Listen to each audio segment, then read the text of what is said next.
Okay. There we go.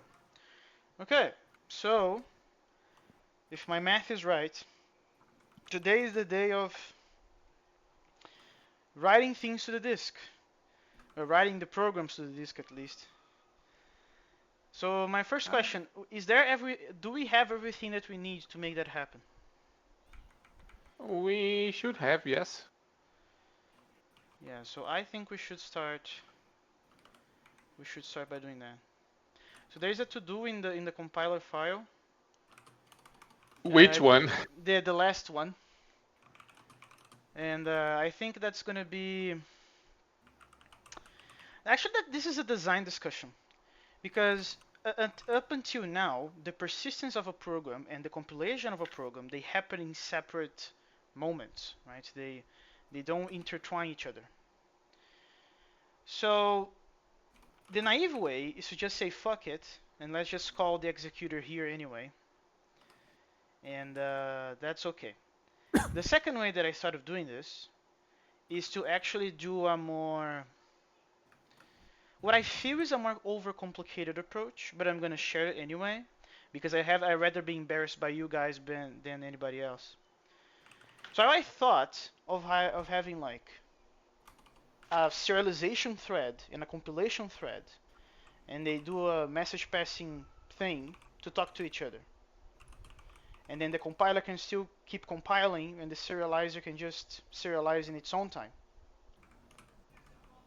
It Mm, sounds overcomplicated to me because this is not Erlang, but I don't know if it is a bad idea in principle.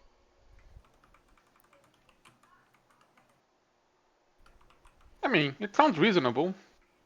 But again, it's not Erlang, right? So, how hard is it to do threading in OCaml, actually? I've never done that. Horrible. So there it is, the answer. Okay, so what are the terms of being horrible? Can you elaborate? You'll have to use basically LWT to have operators to do it, but it's all like function based. It's actually fine if you build tooling on top of it, but it Okay, is kind of nobody has trashy. done that. They did, but you need to understand on the cryptic documentation as always, like read the operators and try to understand what each of them do. It's not as intuitive as it should be, in my opinion. It's like F Sharp has a much better uh, syntax and tools for that, in my opinion. Okay, so if I ask you in how much time that would take for us to make the whole wrapper to make things nicer and things like that. I mean, I think yeah, just look on just click on GitHub. Yeah, that works. Can you see one example, Marinho? Yeah, Find an finding example. examples. There is a section there. Yeah, you see those things, like it's all just they have their own. Like what annoys me is that you have to wrap things on their own types, you see, which are basically like closures of lambdas that you pass around. What do you mean by wrapping in their own types? Like you see You those. have a channel there. Isn't that enough? That is for IO stuff. Check for, let me see, Unix bindings. That's one, but that's for LWT Unix, right? Uh, can you? Oh, there's a PPX for that. Didn't Man, know we that. just need a way to have two threads talking. That's it. Um, check check process. Go to Google again, Marinho. But there's mutex there. But I think it's better to go to DuckDuckGo. Search for threads. I've done processing, not threads, to be honest. Concurrent IO. LWT in 5 minutes. That looks like a good website for dummies. So let's see. Okay. Um, yeah, Oh, they're you see that cooperative. LWTT? Yeah, This one, right? they are cooperative Yeah, apparently. Yeah. which is a type of promise. So that's basically the wrapper I meant. Yeah. The thing that I also like, there's another motivation to go through this rabbit hole, which is that I think there's already other opportunities in the compiler itself that we can parallelize shit. So I think we rather uh, like make ourselves familiar with this library sooner rather than later? Here's the thing. These libraries for actually processes and Unix stuff, right? I think what we actually want if we go with lightweight threads, right? I think that's what we are looking for. Well, what would be the difference in this case from like lightweight threads and real threads? Give me a Well, I sec. guess Unix threads, I should say. Yeah. So what is the difference? I'm very like bad educated in terms of like concurrency and parallel shit. So I'm asking a genuine question. Overhead. Just a moment. Yeah. Unix threads are notoriously resource hungry for what they are. And I guess it makes it not cross-platform. Well, yes, you wouldn't be able to. Actually, maybe, because here's the thing. Threading on the Unix side is actually defined as part of the POSIX standard. And I'm Mm-hmm. pretty sure Windows has a compatibility for that, or Yeah. it used to have at least. Yes. Windows does, but I mean they have some quirks from the Win32, but they implement fully. Like you can actually compile things with No, okay. like abstracting, right? Well, in Because I that think case, OCaml just uses pthreads by the end, which is the POSIX yeah, ones. yeah, I know that one. Okay, but uh, what is going to be the difference aside from overhead of using lightweight threads? Is there any like benefit aside from overhead or lack of it? Uh, well, they're managed by the runtime, right? So it's essentially the user space, not the operating system, so not the kernel, Yeah, these are which is cooperative threads. yeah, Like the which I built-in think OCaml threads are preemptive, but these are cooperative. yeah. So in that case, we can spawn like millions like Erlang, and it's gonna be way cheaper. So they have a disadvantage that they're generally I see. harder to integrate with like scheduling of the OS because they're not the kernel, right? And the blocking operations can block the whole runtime, which Yeah. is bad. You have to basically do the scheduling yourself because these are cooperative, actually. Mhm. Okay, but in that case, here's the dilemma. Do we make it dumb first and we just like make it like not in parallel or concurrent, like a single thread implementation? Oh, So we but do the OCaml has a module for lightweight threads, man. So yeah, here no, no, thread. no, no. It's That it's is not the it's not about doing it or not. I think we're gonna do it anyway. It's about do what we're gonna do today. oh, that is another question. Yeah, I think this is unavoidable if we want By to the make way, I this don't think you need LWT for this. no, that's OCaml better. already has built-in. Yeah, Less that's good. dependencies. I like it. Yeah, these ones I haven't used. Oh, here, lightweight threads for POSIX and Win32, so they are portable. Okay, that's also good. I mean, not that we need to port to Windows. Who Yeah, cares? no, I was about to. I was expecting Magetta to say, well, we need to make a statement, guys. I mean, I don't think there'll be many people using Windows next year. So that's also that's also something to think about. Anyway, so Marin, what is your take on it? Because you're gonna be driving this today. Of course, I will be doing the next one. But what do you want to do today? Like, do you want to learn how to do the multi threads, regardless if it's lightweight or not, first, or we do the dumb way first and then we make it smarter? Mm, that's a good question. I think since we're not really using mutation, I guess it's actually okay to do the dumb way first. Okay. what do you guys want threads for, by the way? Yeah. So I was thinking about this about like okay, can you go to the to do, Marin? Okay, so there is this to Yeah. do in line 943, which is theoretically what we should be tackling today. This to do is about a step-by-step compilation process, I see. meaning that after we compile a module, we immediately dump it to the disk. And that's how we're gonna, that's persistence of the program. The issue is that I don't really like this idea of having like the layers of the compiler, the pipeline of the compiler getting like intertwined. Not only because of organization standpoint, but also because of a performance one. The compiler could still keep going, compiling more modules, and it shouldn't have to care about how slow your hard drive is. So I thought, okay, if I was in Erlang, I would solve this by spawning a process to write to the disk.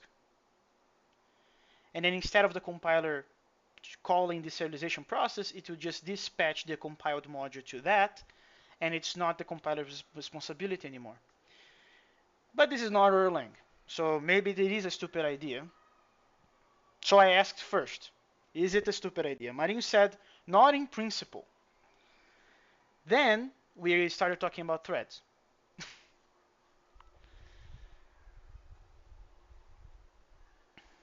Hmm.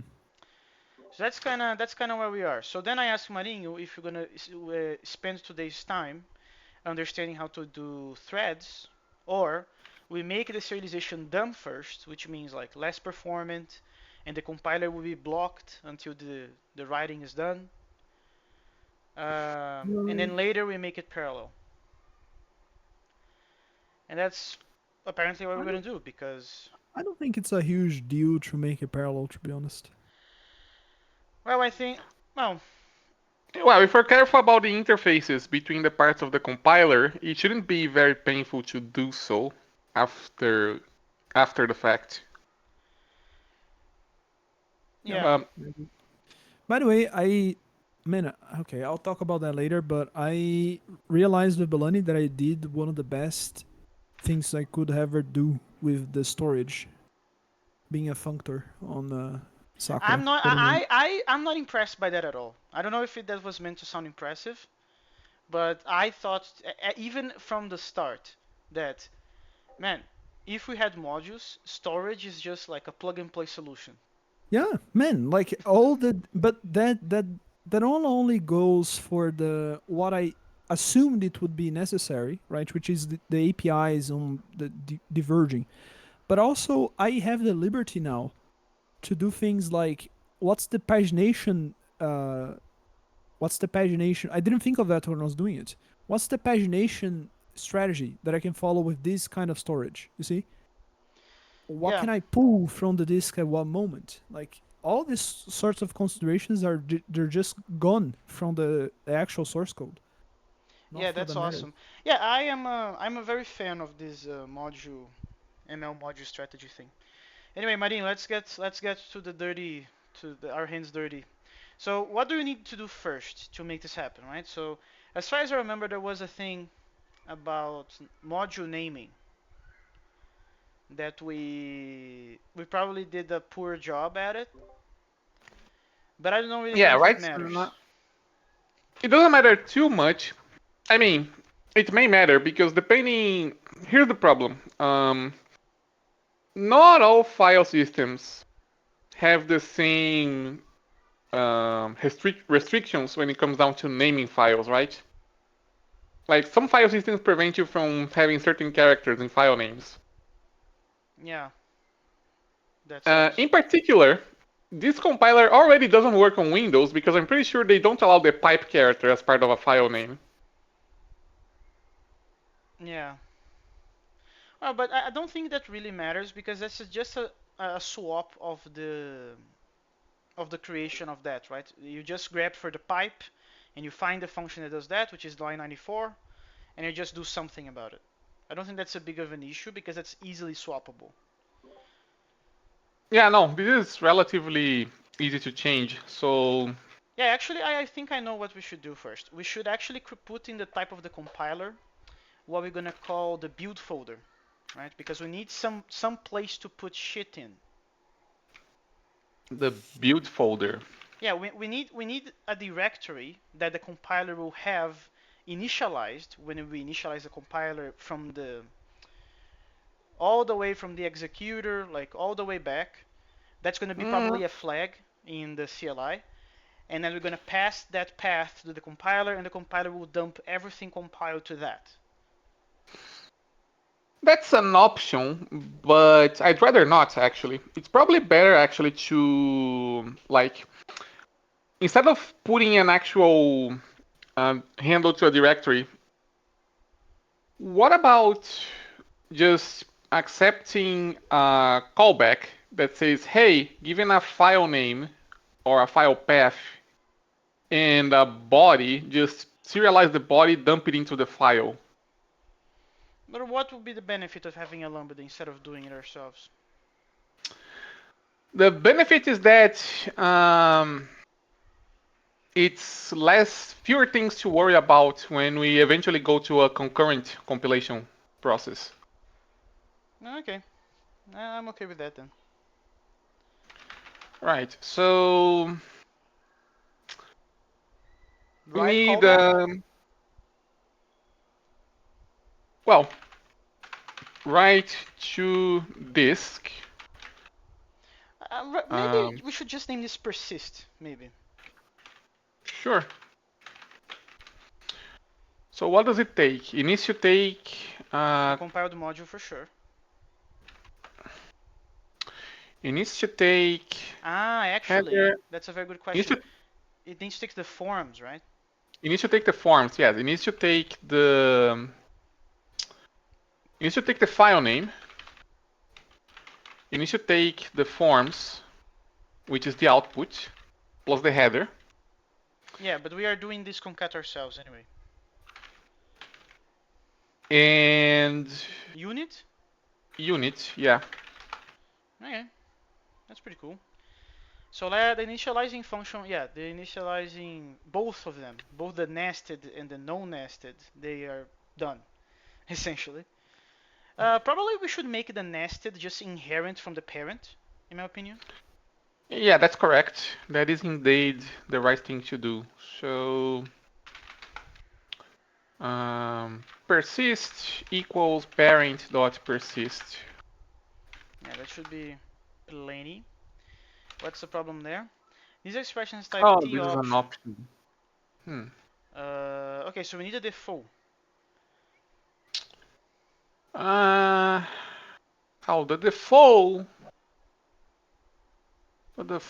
is actually, where are we calling this? Because if we can, oh, we do call it with none in a place here. Yeah, this is the beginning. This is this is only called once. This is where we bootstrap the the the lineage of compilers, right? Because remember, we actually are creating more compilers as we compile more modules, which is kind of fun. Like our compiler Mm, is an awesome example of how powerful recursion can be, right? Everything is recursive, even the data structures, even if it's not explicitly. We have compilers inside compilers and so on. even the loops are recursive. Yeah, it's awesome. Anyway, Um, I think actually it may be better to just take the persist function as an argument, a separate argument, because like okay, for initialize we have no option because the only argument now is the file name, and we need a way to write the. yeah, but we're gonna have persist as another argument to initialize anyway, because this is gonna come from the caller.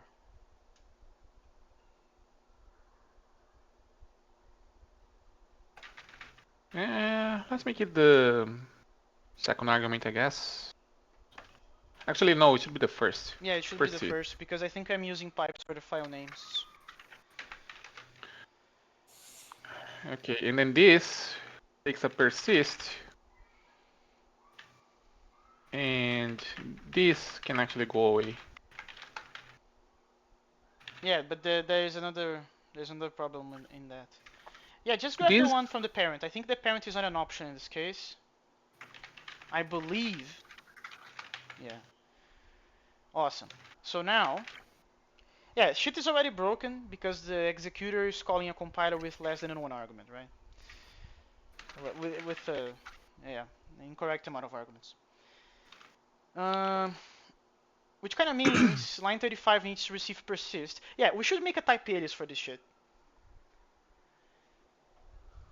okay, okay, you are correct. So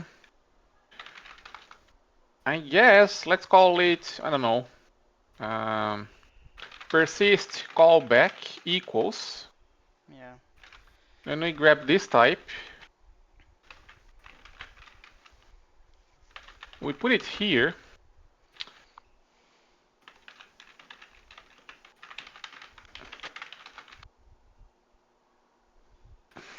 And then, okay, so compile takes a file path, takes a parse. No. It doesn't take Actually, it any of takes a those things. file It only path. it only takes the file path, but now it should Yeah, it receive takes a file persist. path, parses, then does a preprocess, then compile. And yes, we do need a persist.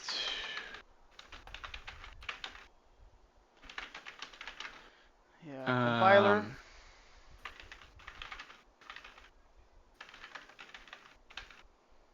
And then you pass that. And then the caller of that's gonna break, which is also expected. Yep. Now you go to main, and this is where we're probably gonna do the setup for the lightweight threads later. For now, just I don't know, do a lambda that ignores the file path and ignores the string and print the forms or whatever. That's what I would think. okay, let me let forms compile file. Yeah, this is You not know this is not what? gonna work like that. This is not gonna work like that anymore. Yeah, you know what? Actually, we should change. Yeah, we should change this actually, because since we have the persist callback, we can just call it. So, What do you mean by just call it though? I thought compile step would call it. well, it will, but I mean, instead of returning the forms, No, we're not gonna return anything from compile anymore. yeah. So in fact, we need to change the. Okay, this returns an attempt. Which is Okay. just another result anyway.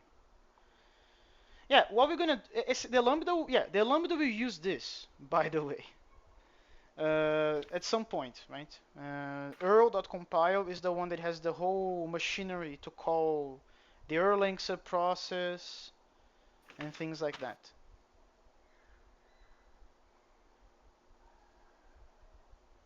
Yeah, let's do it. So,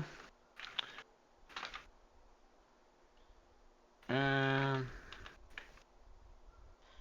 Yeah, this won't be able to fail anymore. I think this let star is also not required because it's just not gonna fail. Yeah, but this lambda is also not gonna fly because we need to receive a string, then we need to receive forms. forms. Yeah, I have an idea how to make this happen. Can you go back to main? Yeah, so we need to. Forms is a finger tree. Forms is a finger tree. Yeah. Everything is a finger tree before serialization, so that's how that works.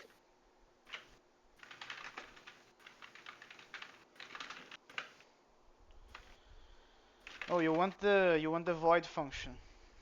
Oh, you're gonna call persist yourself. I I mean, I would not do that though. I would just call why? void. Void? Why void? It's not void const, right? Const unit.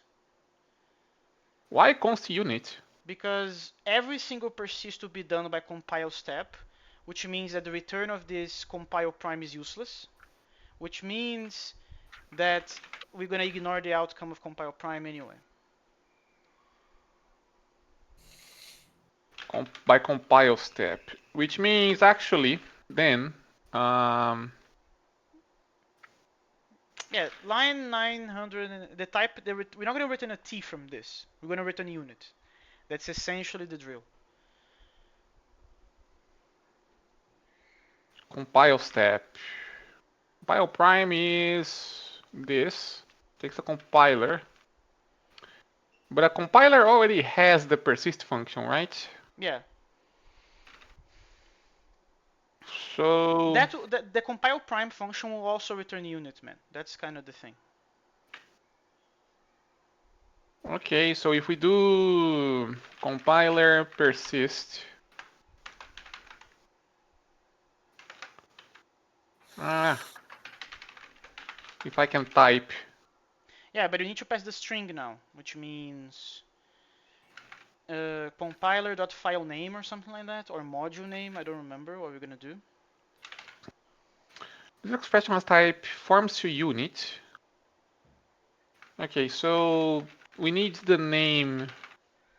Yeah, the name is inside of the compiler.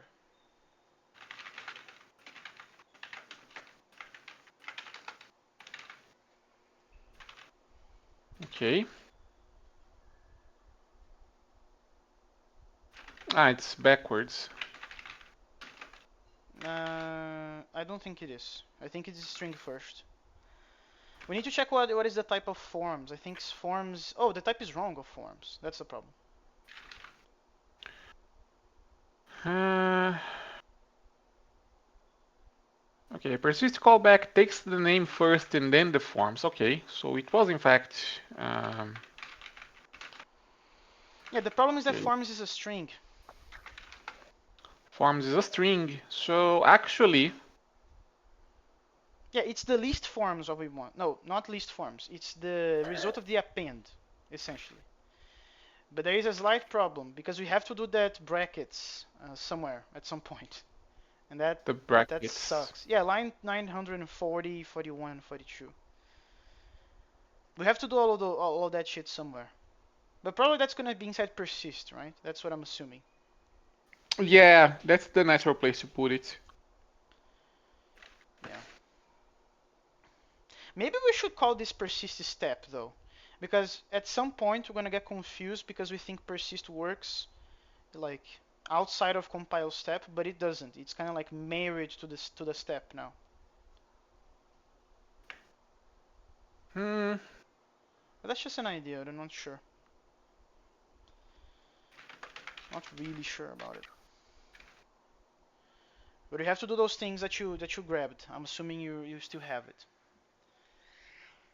Okay, let's go to the main and make the lambda because it's not gonna compile. Okay, let me just. Uh, let me dump this here so I can copy paste other stuff in the Yeah. meantime. Go to main. Let's make the lambda because it's not correct. Okay, so this should be a fun. So also wrap this earl.compile with a fun and receive the two arguments. Receive the string and receive the forms. Nice. So just I don't know what compilers is Um, expecting though. Oh, it's expecting you to convert this to a list. That's the problem. But you need to do at probably. Yeah, what's the problem? Um, this expression has type that. Wait, what? Can you do a done build? I think this is bullshit. Oh yeah, it is bullshit. Okay, you need to go to the executor.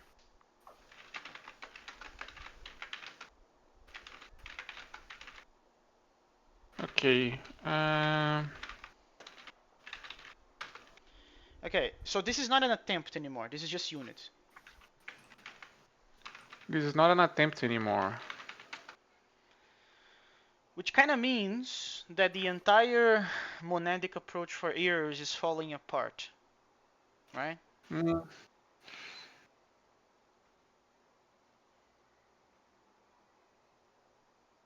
Because parse, preprocess, compile prime, all those things are returning error values. maybe persist shouldn't actually return units. Maybe it should actually return some kind of result. But what's going to be what is that? What's going to be that? We already wrote That's a shit to very the disk. What are we gonna do?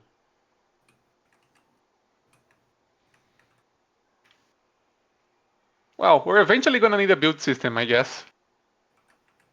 What do you mean? I mean, a proper build system that actually tracks the dependencies of the files that it is building. No, I understand that, but I don't know what the build system has to do with that with this problem in particular. Of like, persist is gonna return something. If you had a proper Well, build system, what would you return? well, I would expect some kind of result or option to let me know if the persist step actually worked or not. Because I have to do different things depending on that. Mm. Okay, I have a proposal. Let's make Okay. an ADT for persist, which we can call, I don't know, let's actually make a module maybe called persist, and then it has the type alias and the functional type, the function type, and it's gonna have this ADT. And for now, we're only gonna have two tags in the ADT: error or succeed or whatever. And then if everything goes alright, we return a succeed, and we just have error for like boilerplate code for later, because we're gonna enhance this ADT later with particular situations. Um, so I think, yeah, I think that's a good thing. Uh, yeah, but put the result inside. Make a result type in here. One moment.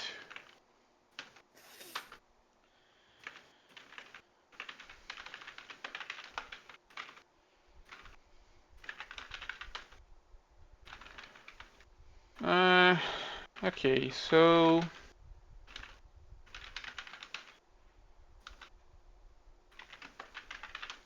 I would just have succeed and failed, and that's it. No payload in those tags. Just those two.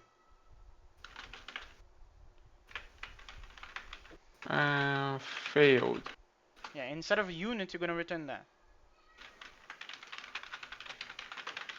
Okay, now compilation errors, because now everything is wrong.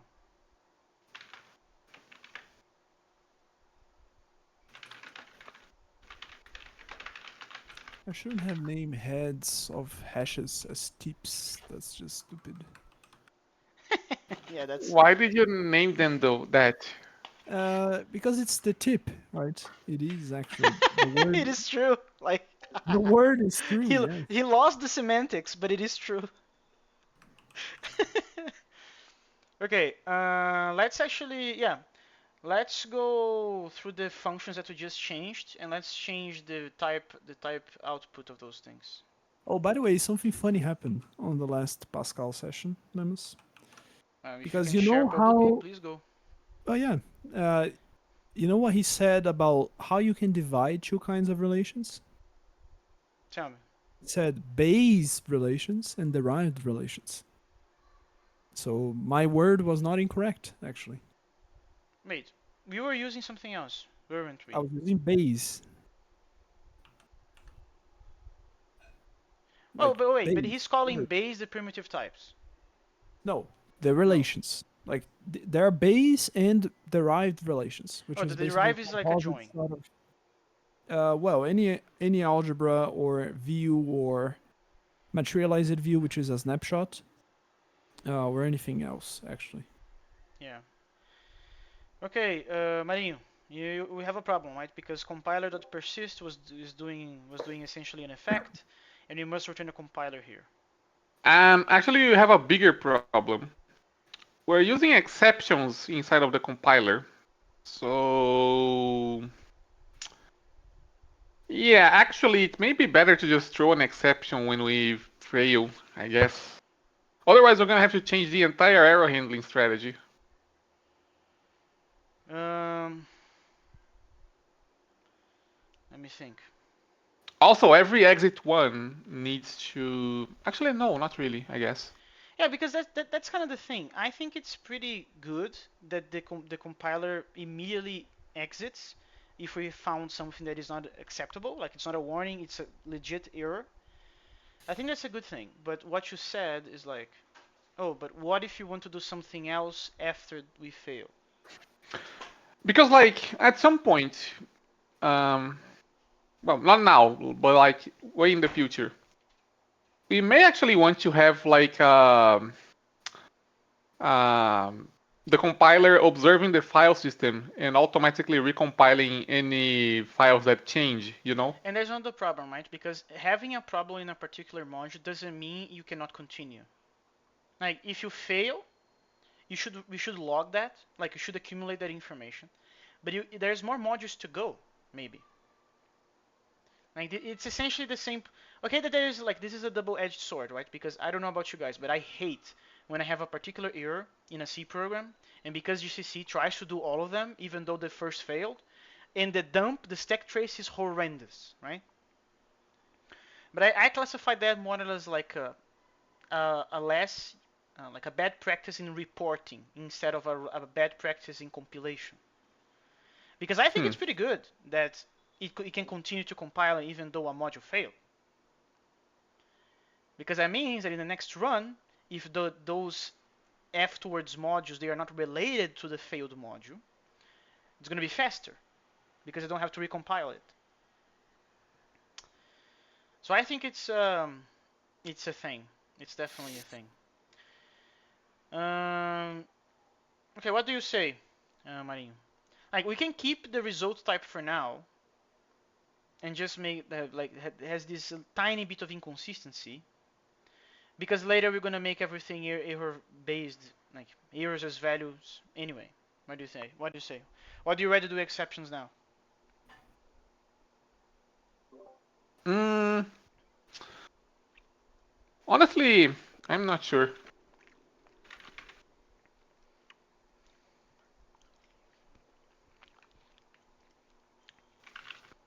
I guess we should. Um, hmm.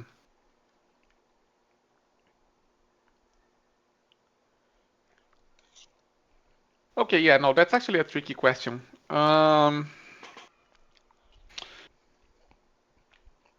Let's just do exceptions for now. Because actually, does that help? Well, the difficulty is the same for us anyway. We just have to do a little bit of a hairy situation down there with the whole compile to step return type. If you want to keep the result. If you don't want to keep the result, we just go back to unit and everything is fine. The difficulty is kind of like the same, more or less.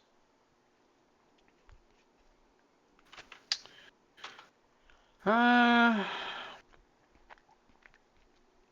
let's keep the result for now. That's probably more principled. Uh, And there's something else you can do.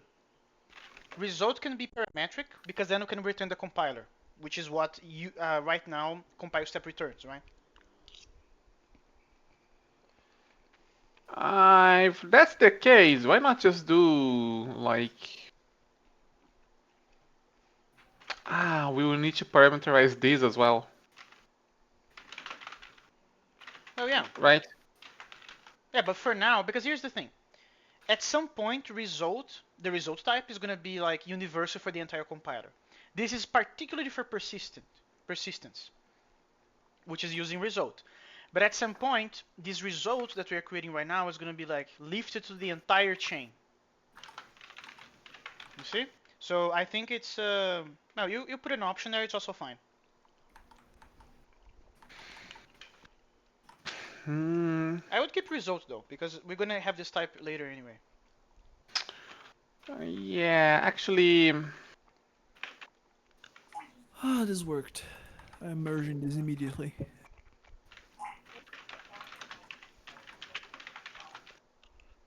yeah, actually, a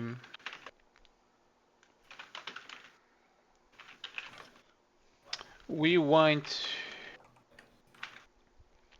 I don't remember how to pull this off. You can check the error module.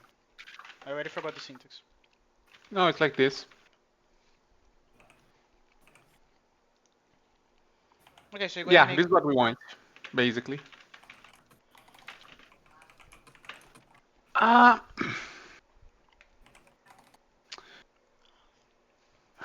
okay, here's the problem though. We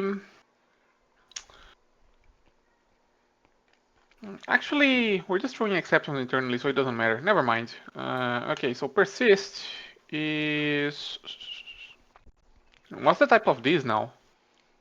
Unit for the error. T as for the A.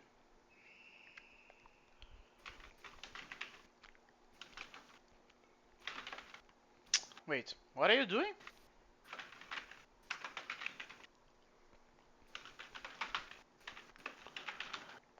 This is not the syntax, is it?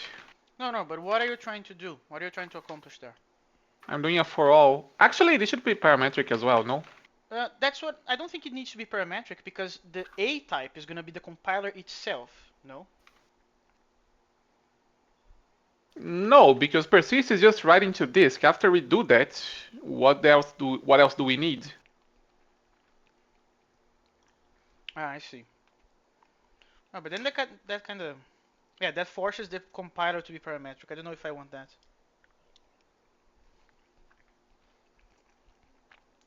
This is gonna bubble up Actually, all the way to main.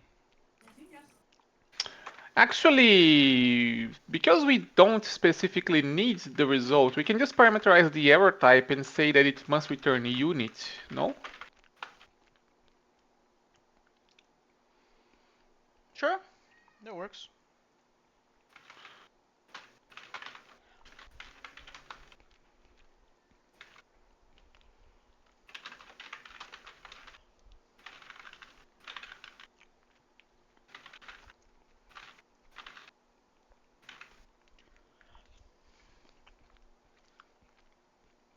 Okay, let's fix the other places now.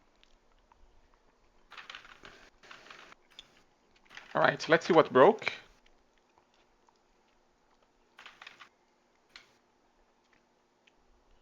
Ah, this also needs to be parameterized now. All they need, man, that's kind of the hassle of like parametric functions.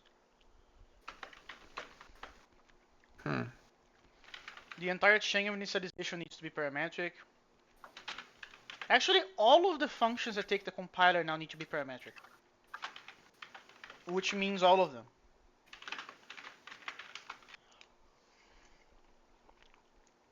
I'm starting to like the idea of just going with exceptions for now, Hmm. because making it parametric has a huge cascading effect of having to change every place, and that sucks.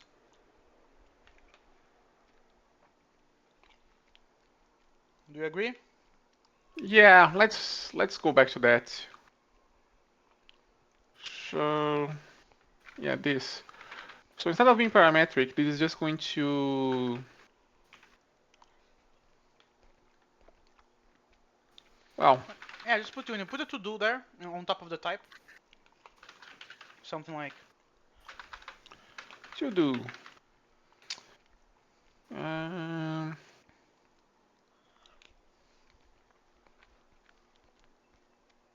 don't throw exceptions, maybe.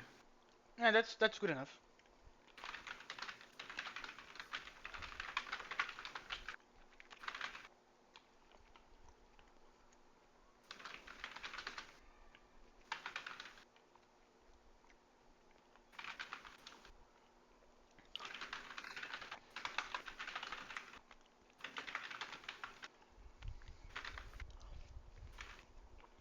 Uh,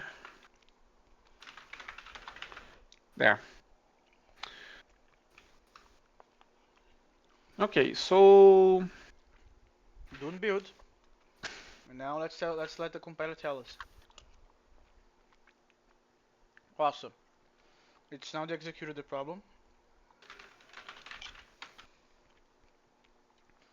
Yeah, we have to get rid of this attempt here.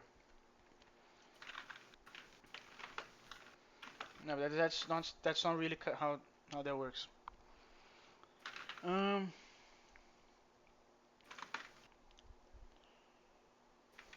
yeah, my beautiful pipes they need to be broken, man, because the parse, the preprocess, the compile prime, they all return attempts. So you have to pattern match on the result of compile prime.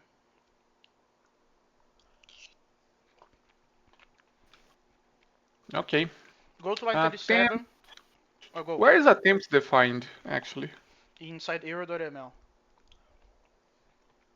Ah,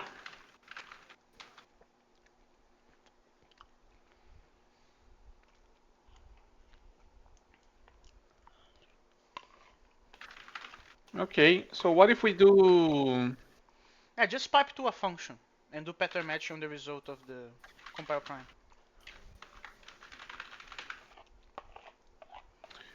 um, function okay of unit is unit. This can go away. And error, just return Do unit. we? No, actually we should fail somehow, right? Oh, you can log the error if you want.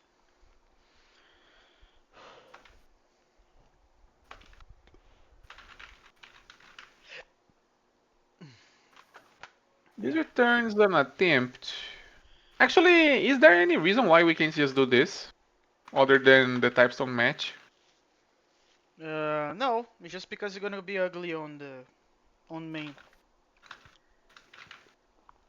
You're gonna have to do a let star underscore equals.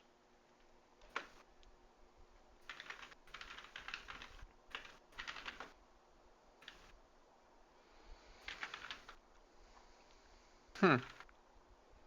Yeah, just yeah. Actually, go to the compiler and go to the function that calls compile step. Compile. Let compile. Yeah, that's the one. Uh, Okay, this just calls compile step and appends the thing here.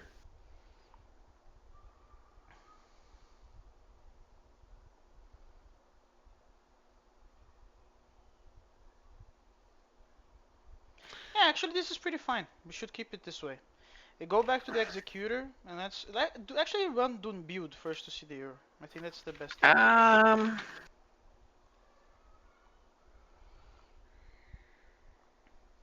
One second. We call compile step in a few places, but shouldn't we maybe call? Hmm. Maybe call. Never mind. We're doing this inside of here, which means compiler doesn't have to do it anymore. Compile, I mean. Right? Yeah, I guess so.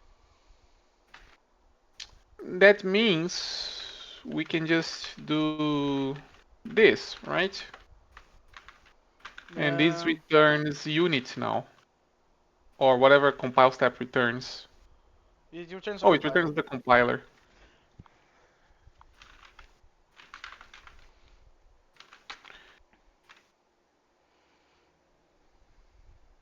Hmm.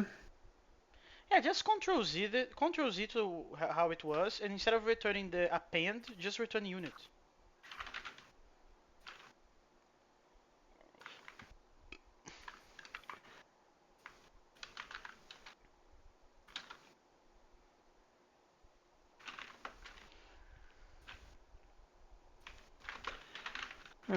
Let equals in this. Yeah, that also works.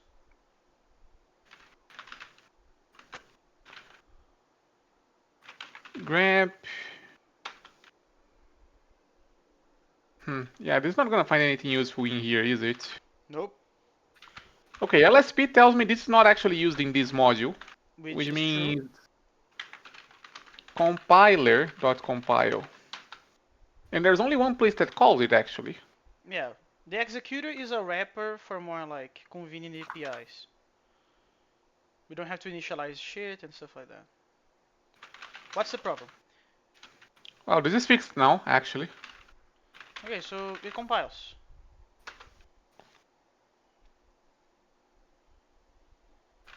It does. Um, in fact, this doesn't need to be recursive anymore, does it? No.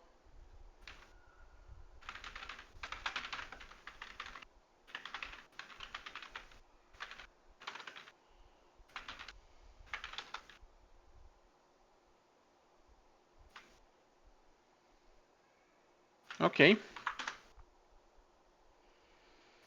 Oh, main now fails. Let's go there. You need to do the ugly let star. Okay, so you see, yeah, just put a let star underscore equals in front of this, and we are good to go.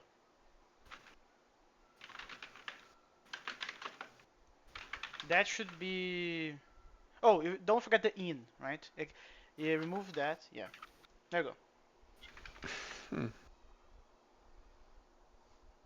This is the consequence of keeping attempts. See?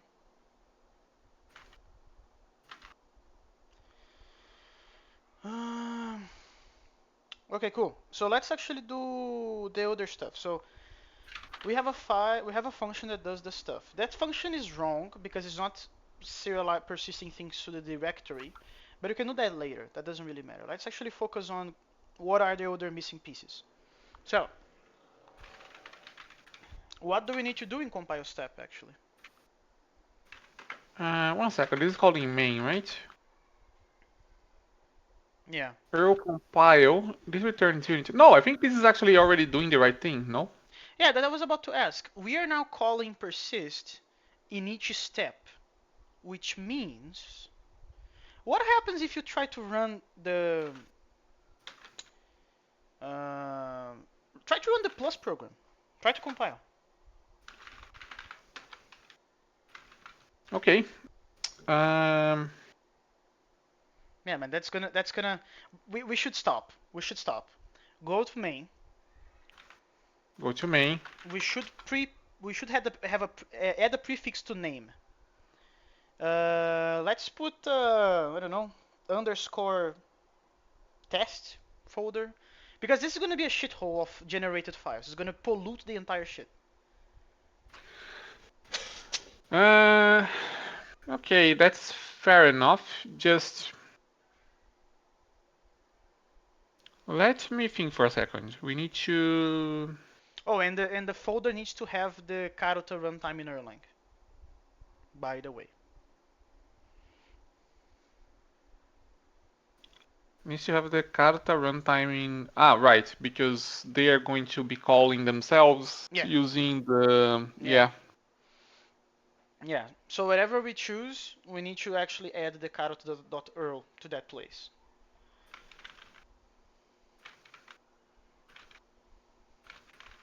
Mm, Just put something hard coded for now. Later, this is gonna be a flag to the CLI anyway. I can do this later. It's just that I don't want this mixed with our useful files. let's call this output,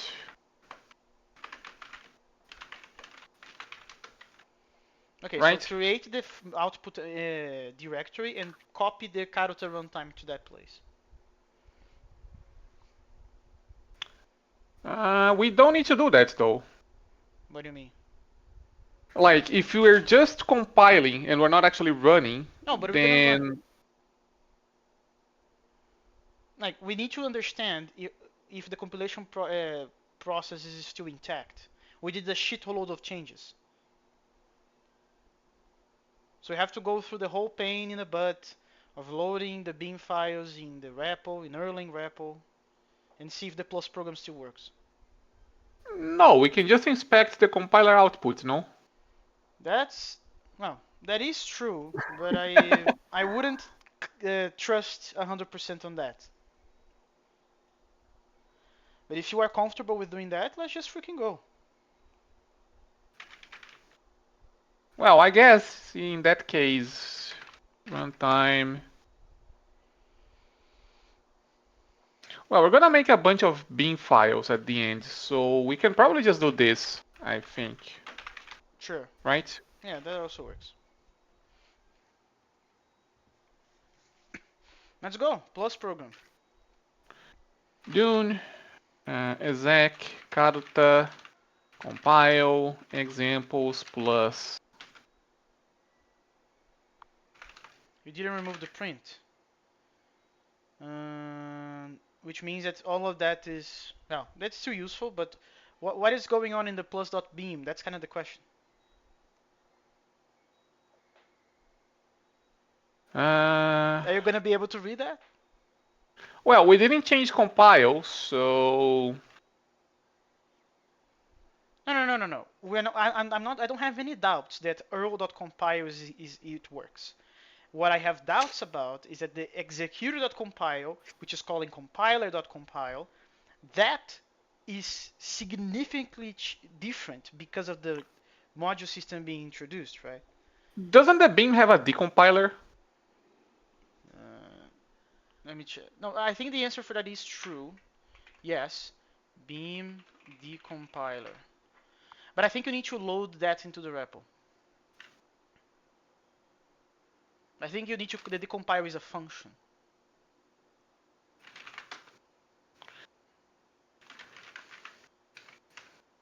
Uh, Okay. help.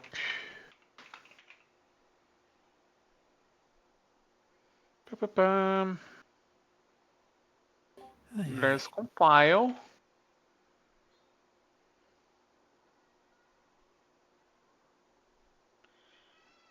I will 100% know this exists because Zozin used it before. Magato, do you remember how to decompile What? a beam file? Beam files. We have stored on the chat, I think. The bad part is looking at Discord's search. Let me see. Okay, I found a tip here. So there is apparently a beam underscore disasm module. And inside there is a function called file. Could you tab? No, no, delete the file name. Just do tab. Yeah, yeah. That's what the guy is saying here. And now you pass the path for the file, the bin file.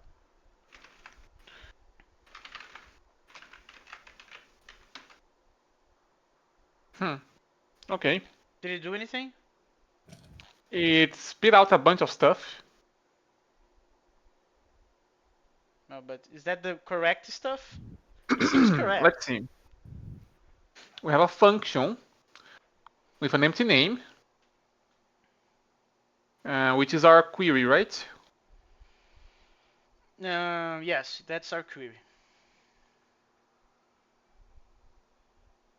Um, Yeah, I cannot find on the chat. Maybe we've lost it No, forever. no, but the Erlang form saved our day. That's fine. line 1, func info atom plus. Hmm. I What's washed my up with that number face. there? That's the arity. No, no, no, not that one. The big one. The big. You mean this? No, no, no. The other big one down there. A little bit down. This one. Yeah. What's up with that? That's a good question. That seems like an overflow. Like, whatever we did, it's very wrong. Make fun plus. Or maybe it's bad encoding. Are you guys spitting binary? Like, No. Yes. to write the file. Ah, it is wrong. It is because of that we forgot the thing in your scratch buffer, Marinho.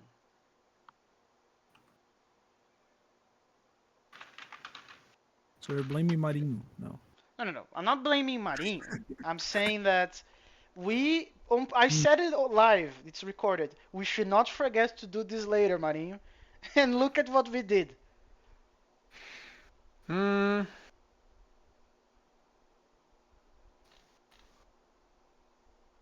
We need to put these lines 5 and 7. We need to put this inside the Earl.compile. I think that's the trick. Let me check something real quick before that.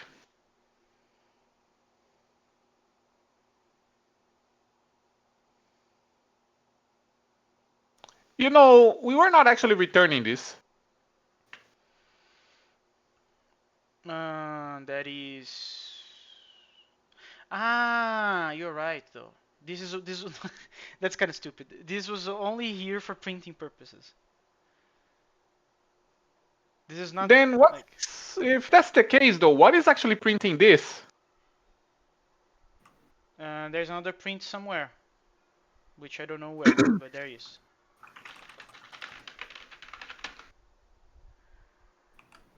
There we go. The last one. Ah, there we go.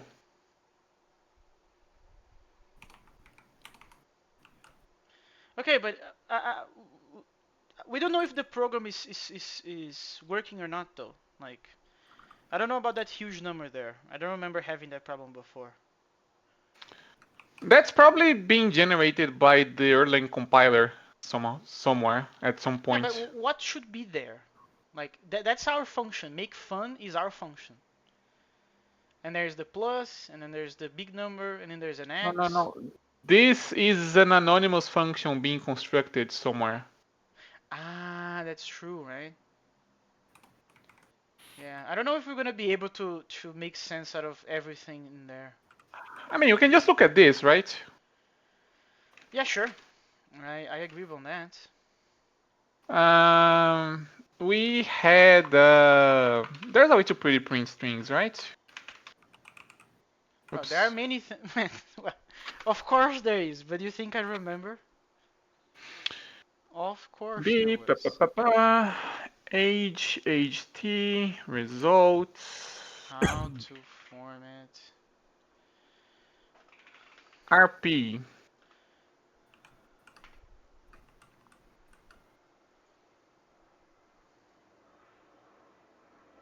Not rp. I think what you did. No, I don't fully remember No, what you it did. is. No, it is rp, I think. You mean received pronunciation? There we Yeah, go. it does This is work, much but better. no, it's not that, Maget. It is an accent, the thing. Yeah.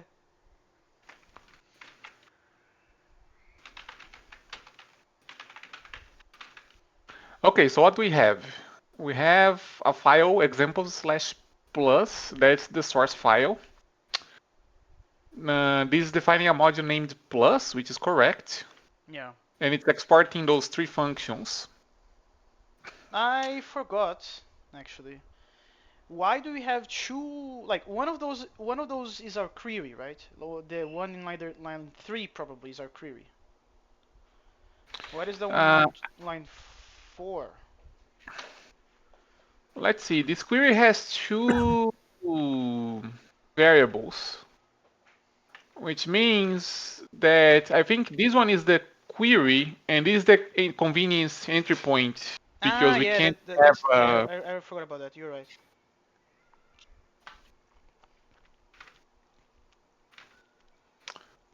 I mean, you can check that out later, but okay, so we have a plus function which has only one clause. Okay, so in this clause we have those three arguments which are actually named using quoted atoms, which is very fun.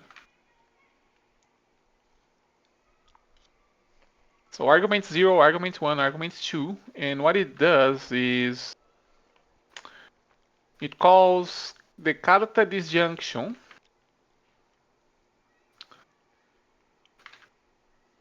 with just one thing. Yeah, this is something we can optimize later, I guess. Like, don't do disjunctions with just one branch. That's wasteful. Oh yeah, but that's like very like I have so many more concerns before that. And we're calling with fresh.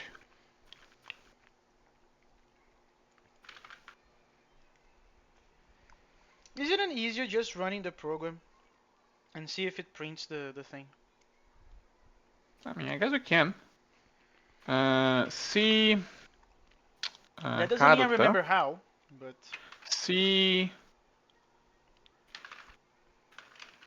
I think we need this, and we also need the plus. Error, no source. where are you spawning this thing? This is inside of the runtime directory. Hmm. Actually, I think we don't need to compile plus. We just need to make sure we can load it. Do we have to do something special for that? Let me Load see. theme file. It's amazing how many times we forget how to do that. No, actually, we can just call things. Okay.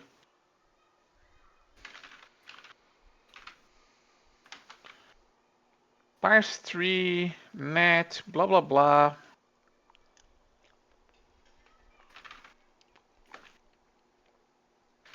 So if we do plus this,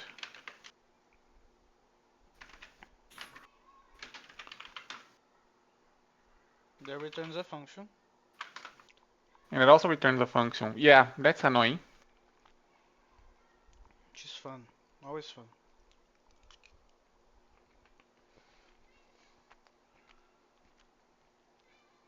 But there was a way to get around that. I don't remember how, but there was. I think it's one of these. I think it's in the runtime, not in the temp.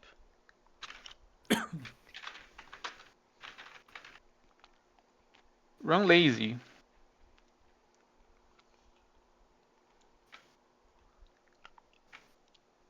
Run lazy.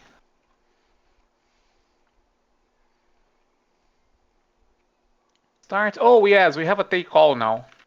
Yeah, I think it uses that actually.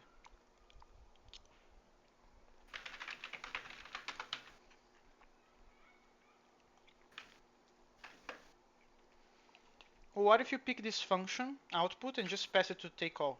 What happens? Um,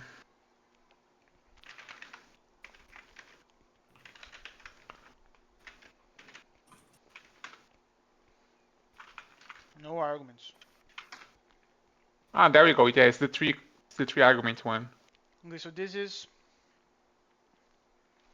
6 plus 0, 5 plus 1, 4 plus 2, 3 plus 3, 2 plus Yeah, 4, 1. Yeah, yeah, this is this definitely works. correct.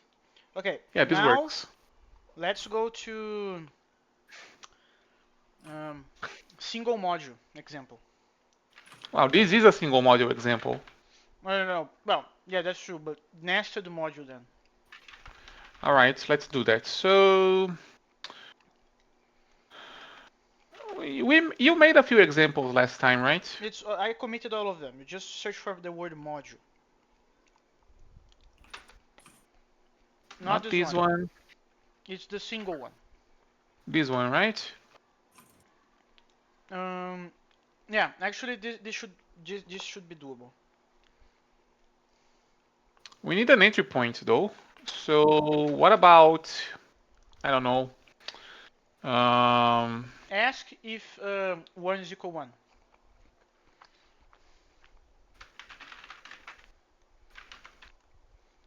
No, that's not gonna work. why not? Because look at line 4 and 3. That's on B. Yeah. This should work, right? I'm scared, to be honest. I'm very scared.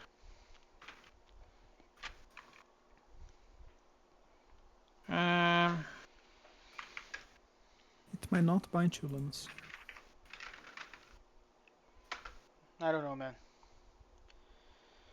And it failed. Fun.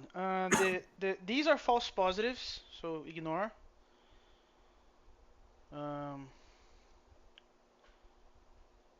but then there's an invalid argument, list.range to -1.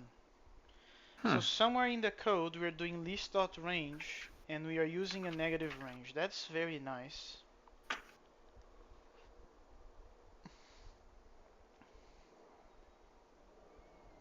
It's this. Okay, but It's why free. this worked before and now it's not? Like it worked with plus, we just did it, right?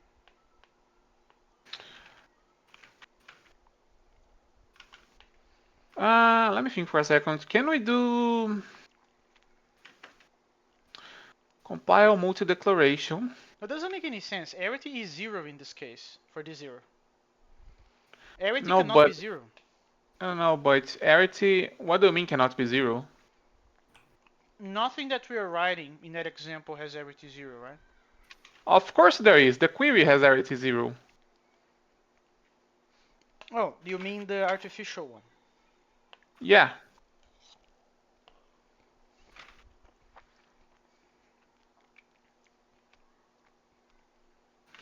I guess we can do. You wanna clamp it?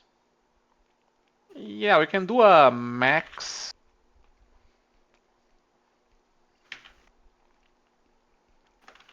0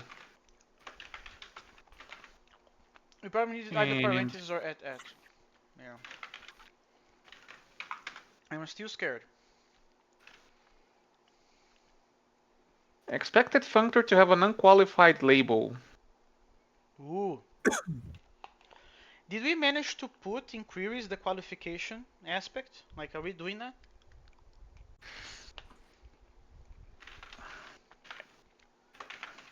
Ex expected. That's a good question, but Don't recall let at me all.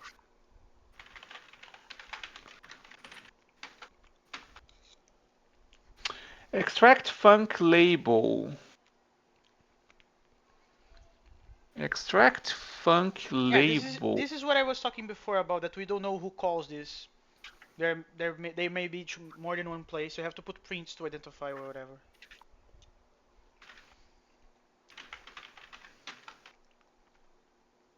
Yeah, this is called in two places. Right, apparently. Atom module name and signature name. Yeah, it's not this one. Not this one either. Hmm. We have a problem.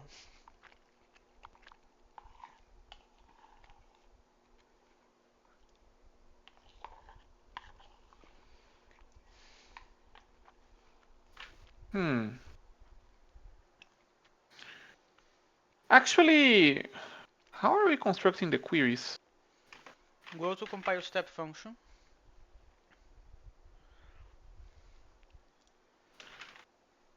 Ah, it's wrong. Compiler. No. Go back.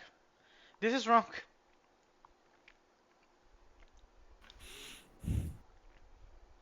Hmm. There's. Okay, we just forgot that queries cannot be qualified. Queries cannot be qualified. Well, in the current implementation, not in principle. So yeah, that's the problem. But this query will never be qualified, will it? Ah, this is the internal one. Actually, go down to the parser clause one. Okay, parser clause. Oh, this one can be qualified. Yeah, this is a list of functors with location. Yeah. And a This that functor, a functor can be qualified. We changed that. yeah, we changed that. Okay, so it's either a problem in the preprocessor or a problem in the compiler. I'm gonna bet it's a problem on the compiler. Hmm. What do you say? Hmm. Hmm. It's very easy to check, isn't it? We just have to look for this, right? Yeah. Actually, I think I am wrong, right? Because yeah, I must be wrong because it means yeah, the compiler code doesn't have a way to notice that the query was qualified because it doesn't have it in the EST. So it must be the preprocessor then, right? The preprocessor is the one that converts the qualified shit to the unqualified shit. Hmm.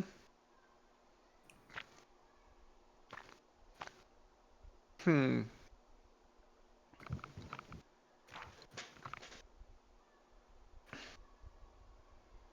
Compile clause takes a query.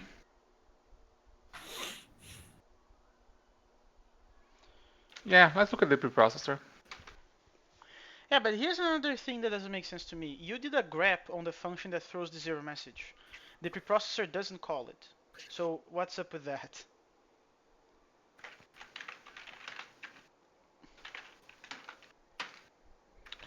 Yeah, this. Oh, it does call it. Okay, okay. No, okay, that's fine. Ah, it's because the LSP doesn't know how to look through module boundaries when you do a symbol search. That's kind of silly. But the It is preprocessor actually. does call it though. This is where we're exploding then. Compare func and declaration header. Decal header.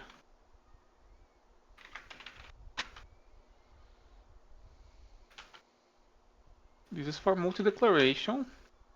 Oh, Multi-declaration, no, no, no, no. It multi-declaration. was the previous one. This is the artificial multi-declaration. See line 2, 2, 2, 2, 1, 2? This is the artificial shit.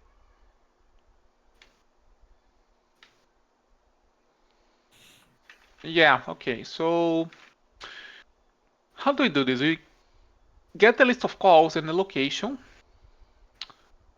We find I the think I have variable. it. The problem is in line 200. So this head here is qualified. But we need to remove the qualifications of this shit.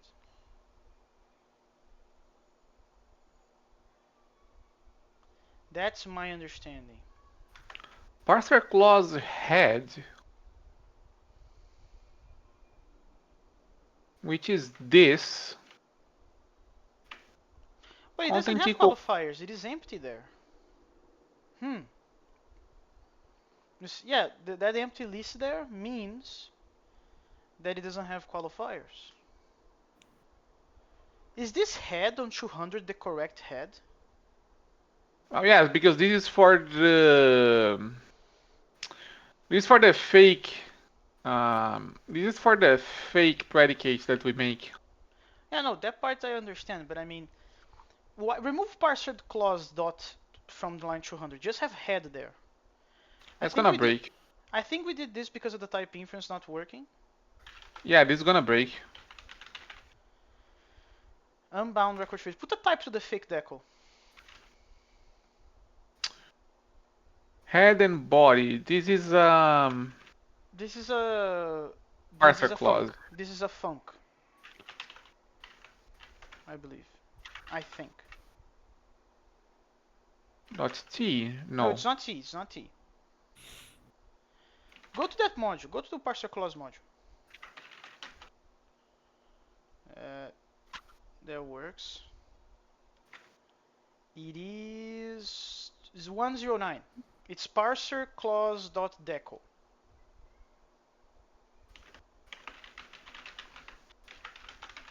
Okay, I Yeah, don't think that's I don't. not gonna. Yeah, I don't know if that makes any difference. It doesn't. Okay. But we can put prints here. I think the problem must live in here. We're making a multi-declaration using the fake decal. Which calls decal header, which calls the extract func label, which is the function that is failing. We don't know if it's that one though. It's not because this fake decal is this one, which has this name, which is unqualified. So let's cut that from our list. So let's grab for the extract func label function again. And it's not this one, the decal header one. Mm,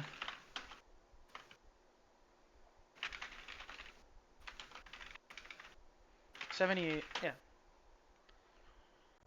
Yeah, it's not. Okay, go to this one. Compare func can be that. Um,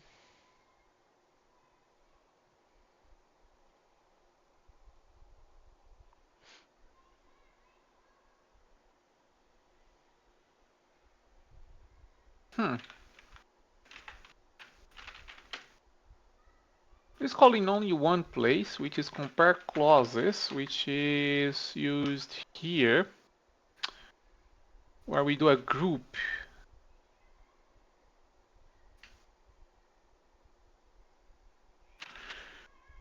Where we do a group, but this is... Yeah, let's put a print in there. I don't think this is the one, but let's make sure.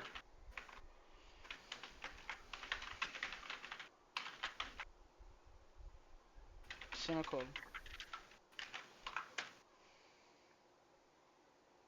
Yeah, no, it isn't. Okay, so now there's only one option. Yeah, there's only one option now that is calling extract func label in the grep,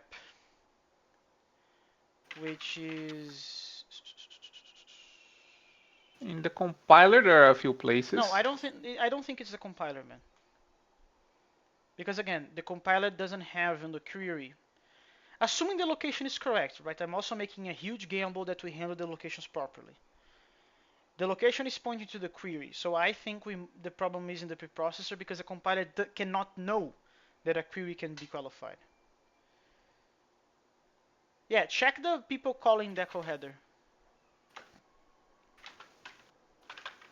I mean, you can do this. Yeah, it's not deco header. Okay. Now what?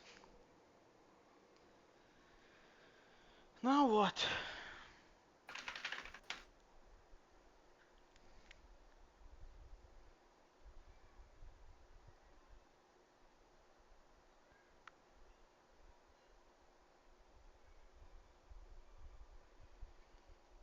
Have we exhausted all the cases on the preprocessor? Yes.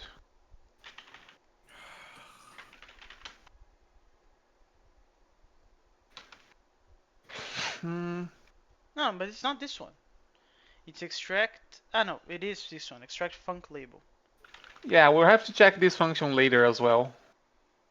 But Terrible. there are a few places in the compiler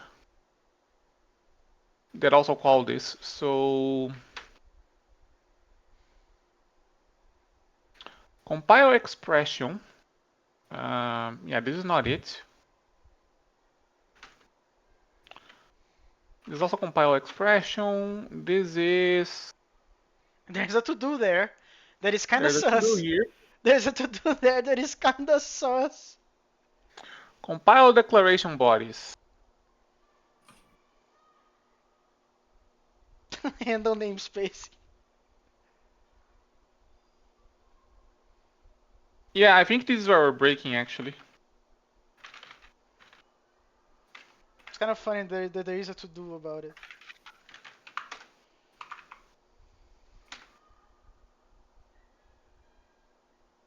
Yep. Mm, yeah, we got the hello here. Okay, so that means that. Yeah, we need to do this. Okay, but the reason we didn't do it is probably because it's annoying. So, what was the context of this shit again? mm, So we're calling make function. Make function is the thing that translates. Uh,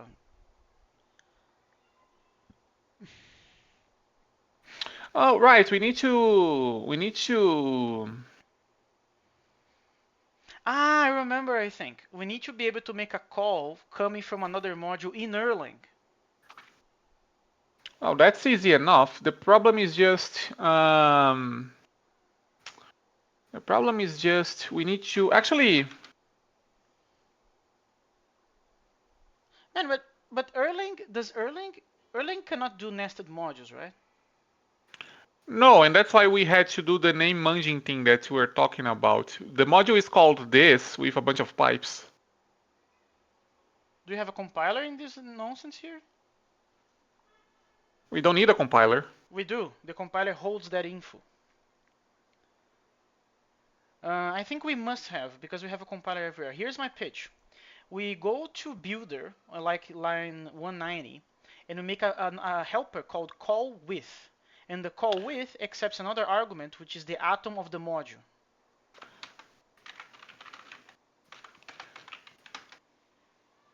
What are you looking for, Maria? No, Actually, I'm looking for the place where we do the it's in the compiler. this Yeah. parent module name and then module name. Yeah, this is saved Um, in the compiler.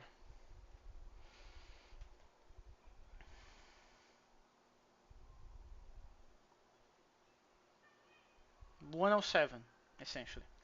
We just need to grab it, and that's it. we just need to grab it. Yeah, we need to go to the builder and make a call with helper. And the call with helper will allow us to put an atom of the module. And that's it. That should be it, in my opinion. Okay. Oh, but there's a Let's go. problem. No, we 145 just doesn't receive the compiler. no, Lemos. We don't need the compiler. We just need a rule that converts the qualified names on Karuta to qualified names on the bean. Yeah, but we don't have any names. We don't have the compiler. We don't need the compiler, Lemos. Okay, how are you gonna get the names? Uh, Parent.module name. That function only receives a list of clauses, that function that we were dealing up there. You need to receive the names somehow. We have the name of the function fully qualified, Lemos. We just need to be able to make a translation function, basically. Ah, your idea is to essentially do a like the thing is named already. You want to parse it and compile to the cursed convention. Yeah. Okay. Um. Okay, I have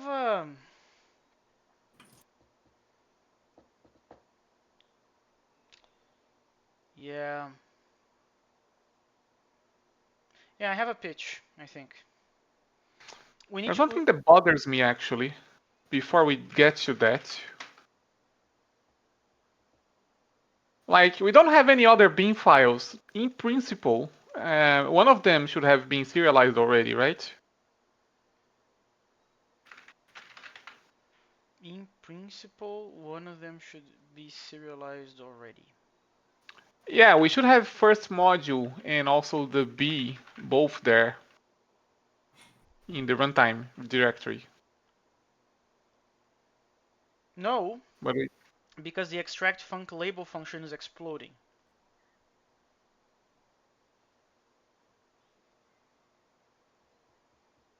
that's after we go through this module, Lemos.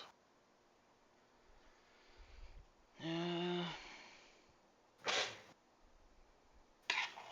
I understand what you're saying.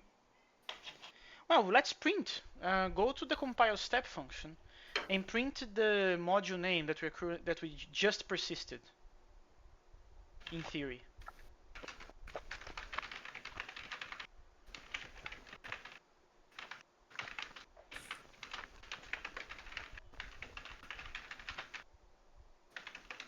Don't forget the at.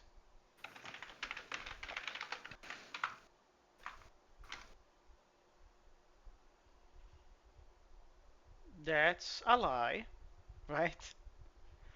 We didn't persist any of those things.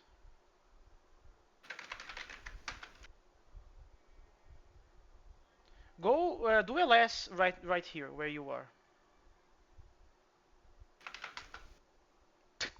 Hmm. Okay, so there's some nonsense. There's some nonsense in the concatenation there.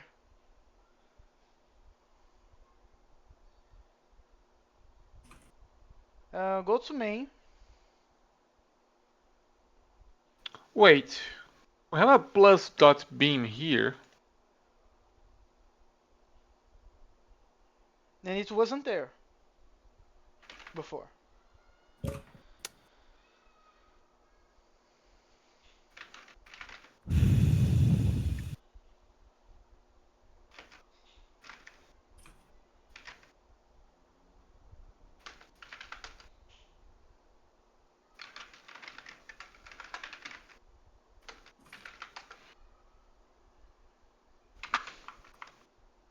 Run the plus program first, actually. ls.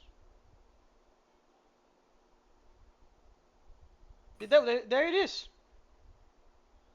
See?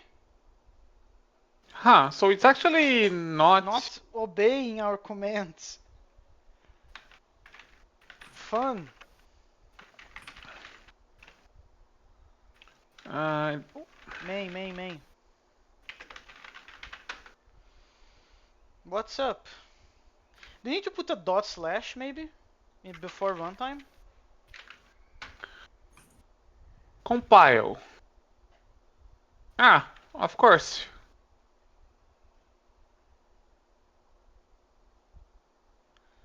Wait. Actually, no. We are grabbing the file path here and making the name that we put in the body. Yeah, here. Ah, Ah, no. yeah. That's the No, problem. that's gonna blow up because I am doing base name on the file path. Yeah, just remove the base name on line 30. That should do it. That's wrong, though. What do you mean? Actually, is it? We're not using the name here. Yeah, the name only serves to create on 37, man. I think removing the base name should do the trick. Okay. But that was kind of fun. I'm like, oh, it's not persisting, but it's printed. What the fuck? Okay, so if we do this, and actually as an extra sanity check, let's remove the plus from the runtime.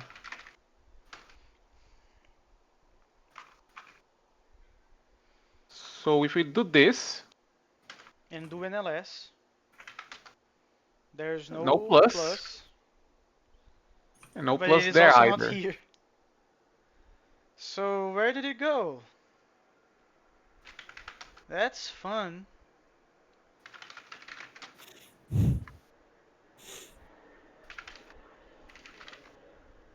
Hmm.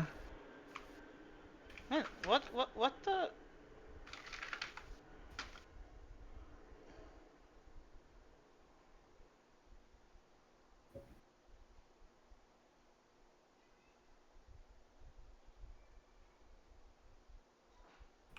Okay, so something very weird is going on.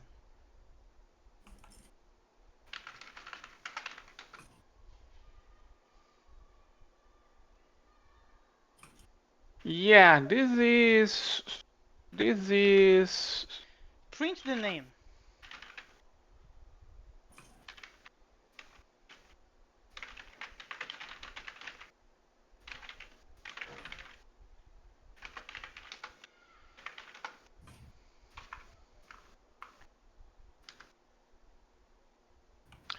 runtime examples plus. But there's no. I don't think Erlang can do that. No. That write file thing on line 37, I don't think it can create folders. No. Okay, so that's why Okay. I was doing base name. That was why. Okay, good to know. Um, yeah, that's success. Okay, so here's my pitch. We can pass the directory as an argument, actually, and do the concatenation on line 38. What do you say? So we keep doing base name here because this needs to remove whatever the original source of the Karuta file is, but we receive the directory as an argument, and then we concat on 38, and then we are happy.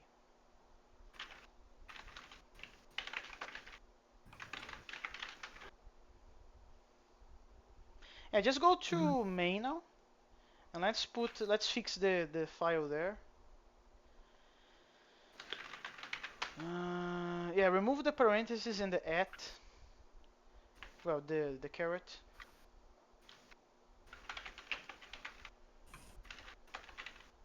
Yeah, run dune build. This is some bullshit. Just run dune build.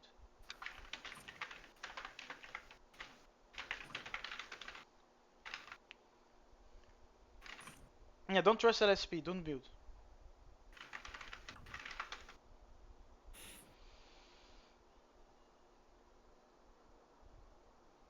Huh? Did you save the file?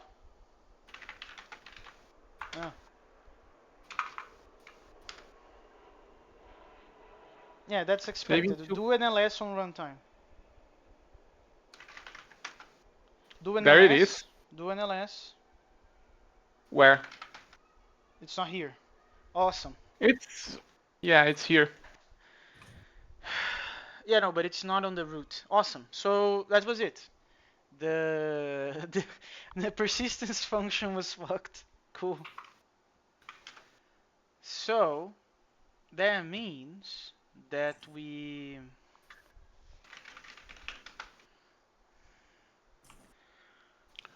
Just as a sanity check, we should probably do this again.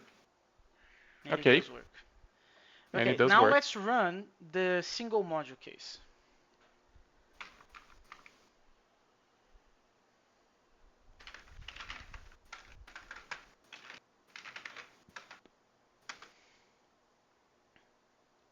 Okay, ls there in the runtime. There we go. So we have two beam files that were created. We have the single module first module.beam, and we have single module first module. So the first module, I actually don't remember. What are we going to have in each one of these files? Do you recall, Mari? The first module should just have my net, and module B should have my equals. Okay. So let's do the translation. I think it's time. Isn't the translation just a matter of swapping? Yeah, we have a Ah, problem though. We we have can't a problem. just use pipes and dots like mixed like this. The this name needs to match the file name. And are you sure about that? Because I think the attribute file that happens before that one is already doing that. That's the source file. I see. That's the Okay, source file. so let's put a dot instead of pipe.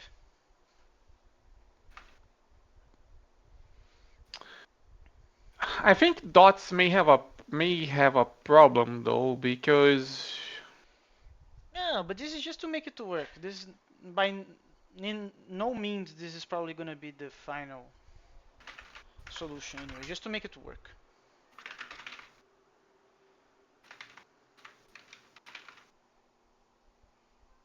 dot. Well, actually, I'm gonna ask in here. Can an Erlang module have? There we go. The answer is yes. You can even have underscores.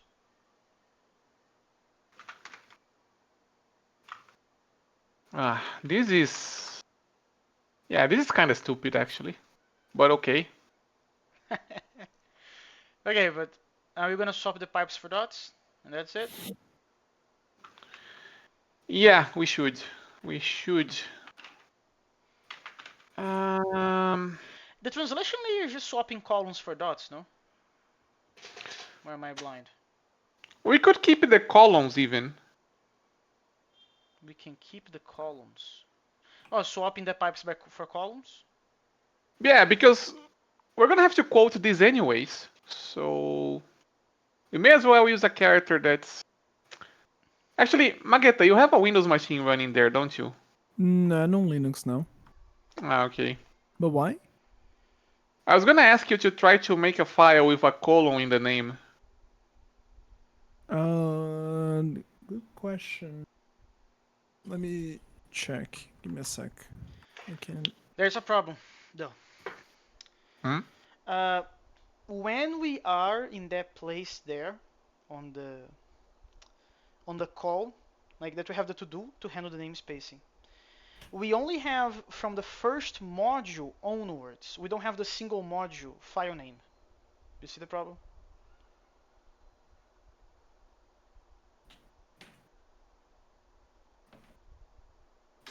We don't need it. No, well, but we need it because the name of the module is gonna have it. Hmm. Actually, you're right. We do need it. So we need to pass an extra argument to that function, I believe.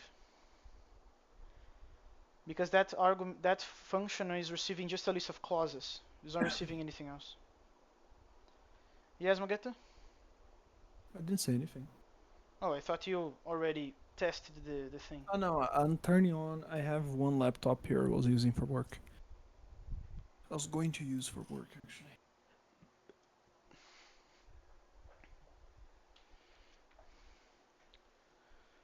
Because I think the solution, Marinho, if we can allow the column, we just use columns instead of pipes, and we prefix the file name.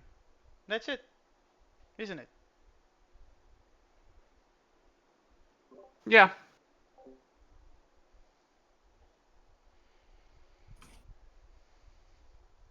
Yeah. So see who calls compile declaration bodies. Let's see. Yeah, that one.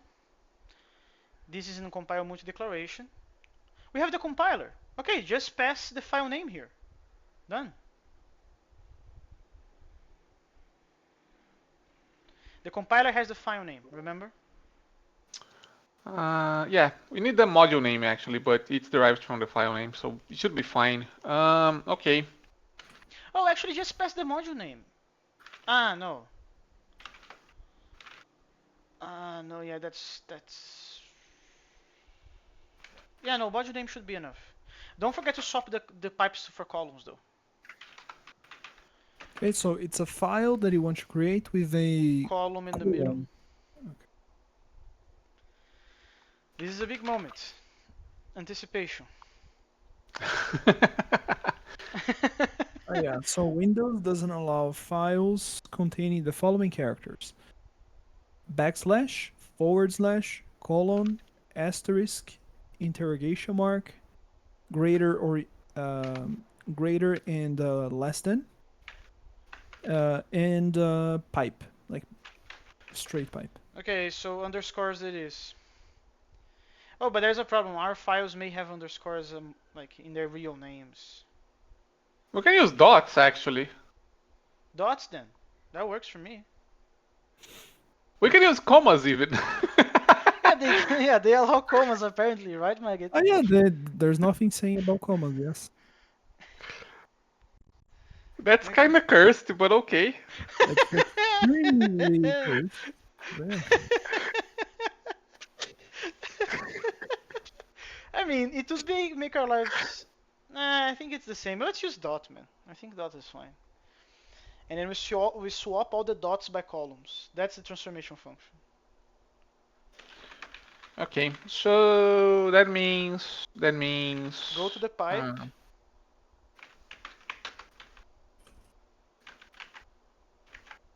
Put no that one. Put dot.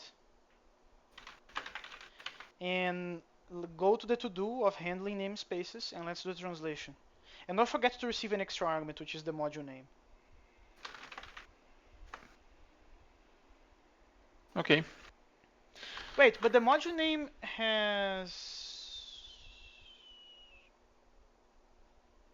It's gonna. No, let's just go. Let's just go. Maybe I'm saying bullshit. Let let's do um We want to do a replace, sort of. let Replace. flat qualified name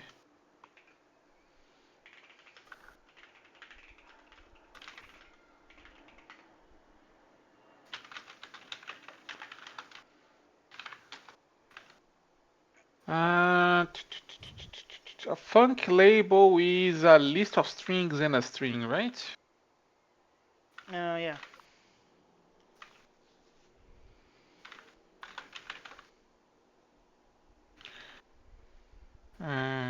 Name expert dot func label, and it needs to be ast.expert. Okay, apparently the OCaml, the OCaml way of doing this is by using a regex, believe it or not. Rejects. Why? Well, they don't seem to have a replace function that is kind of like handy. All the suggestions I'm looking at, they have like Either it's super naive using string.map, or it is regex. Hmm. They don't have anything in standard library. Okay, let me actually look at batteries. Because batteries are great. Concat, iter, map. Actually, trunk label is a pair. Okay, so oops, path and name. This is going to be Just a string. We're gonna return a string out of this thing.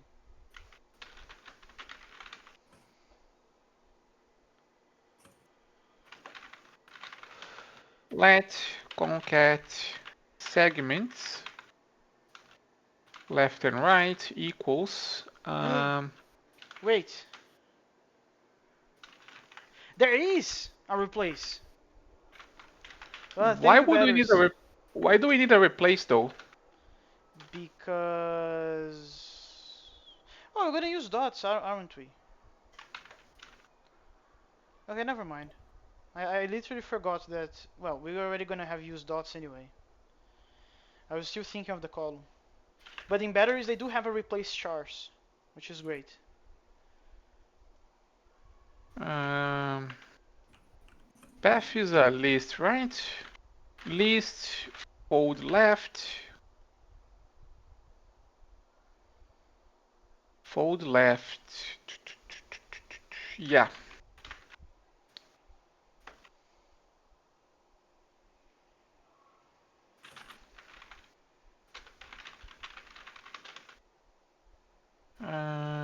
Match path with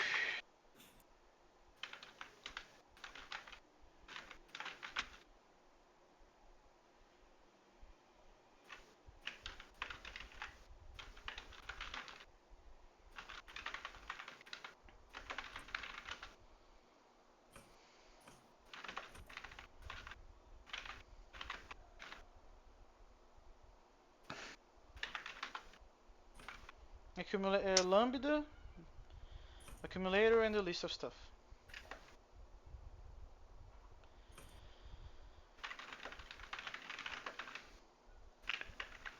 okay, lambda accumulator and the list of stuff. The lambda is concat segments. The initial accumulator is the head and then the tail. And actually, we need To strip locations of these things. yes. Just do that on 103. That doesn't work.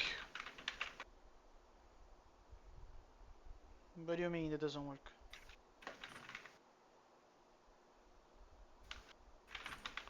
I am confused. What doesn't That work? doesn't work because we need to do this. No, I don't think we do, man. We just do in 103 list.map, removing the location, and we are good to go. Okay, that also works, I guess. And then you can keep your lambda like without the anonymous, just concat elements, and everything is rosy. Wait. Unbound? What do you mean unbound?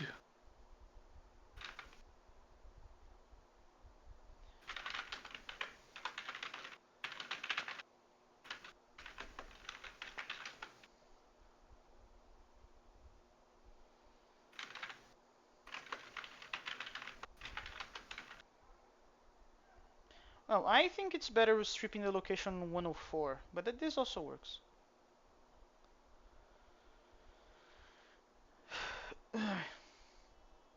Yeah, actually, I really do believe it's better to do that on 104 because then you can remove the lambda. I think it's worth it.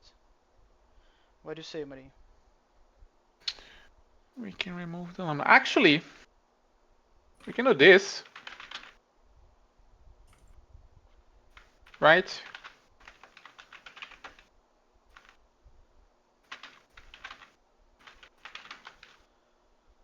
Well, it's harder to read, but you're right. I think keeping it as it was, but just stripping the location in one place, it would be better. We'll have to do it twice regardless because of this. Name has E- location as well. I see. I see, I see, I see. Okay. Okay, never mind then. Okay, so now let's call this function somewhere. Somewhere. We need to call it in the where the to-do is, no? Let um, module name separator.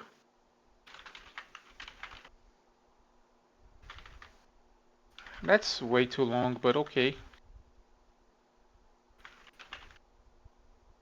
We need to put it here, and we need to put it here.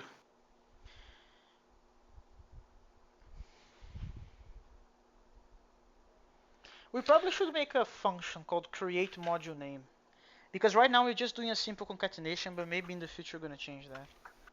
We're gonna have to escape that at some point. What do you mean by escape that?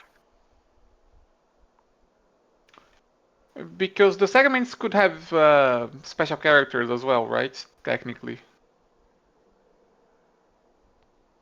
Yeah, that is true. Yeah, but this is just saying in favor of creating a create module name function. Mm,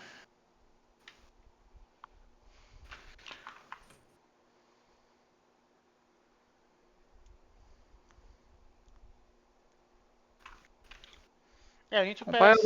Yeah, declaration you haven't bodies. changed the signature of compile declaration bodies. That's the problem. You have to receive a file name, well, a module name, as a first argument.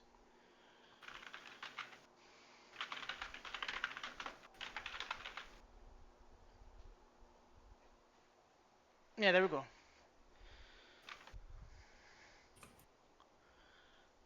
Okay. Just So replace 205, no?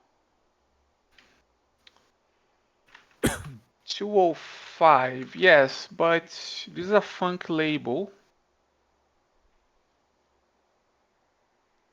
This is a func label. Okay, yeah, no, that works. So we need to do, actually not quite. What do you mean by not quite? Name elements arity. I think it is name, man. Just remove the extract func label and the call, and put your flat with name. That's it. That should be it. But we need to prepend the Yeah. No.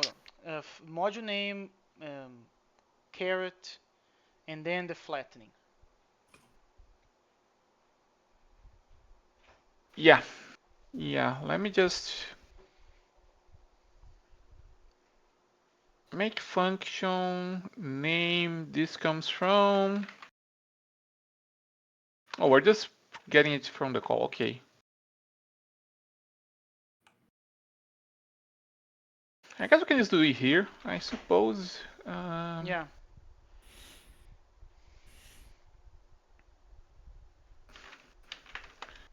Okay, don't never mind about the arity, but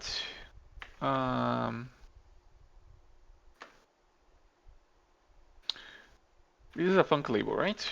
Yeah. It is. That means it's a pair. No, but our functional is already accepting the pair. Don't deconstruct it.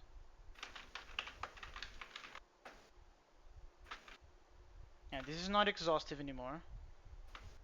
Which is fine because we need an extra. We are going to have a separate case now. Um, I see what you're doing. I don't know if I would be this pedantic, but sure.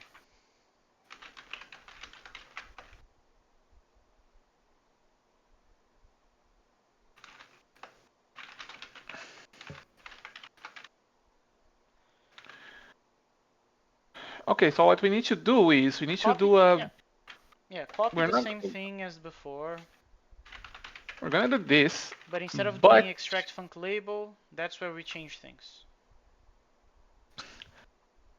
call builder.atom. Actually, we need to do a different thing here. We need to do call with module actually. Yeah, but this expects many other things. Okay, do you remember what we need to pass as arguments to this thing? Name arity.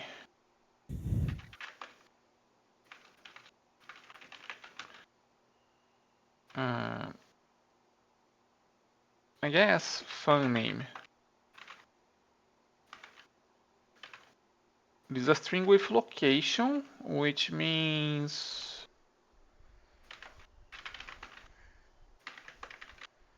uh,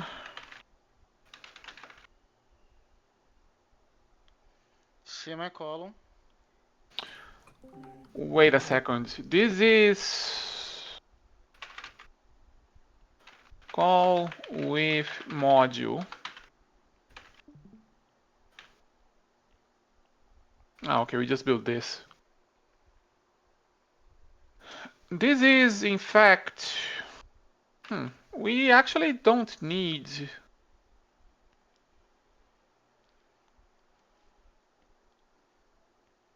Okay.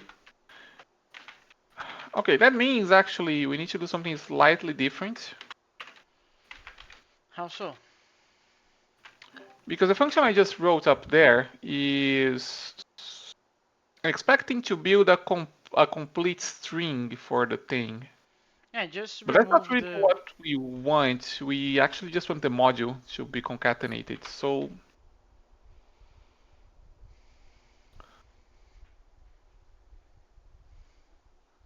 yeah, we can just do the prefix. We don't need the actual name. And then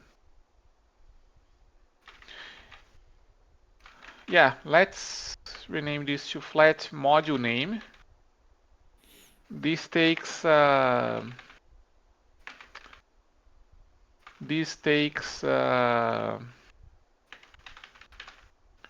string with location List. list, and we can get rid of this, and we can get rid of this. Seems nice.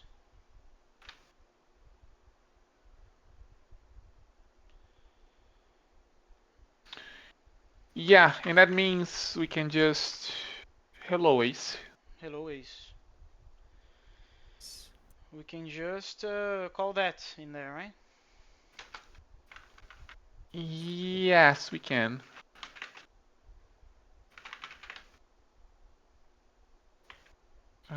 Okay, so this doesn't need this dot anymore. And this is in fact going to be flat module name of path. Okay, you can move 199 and 200.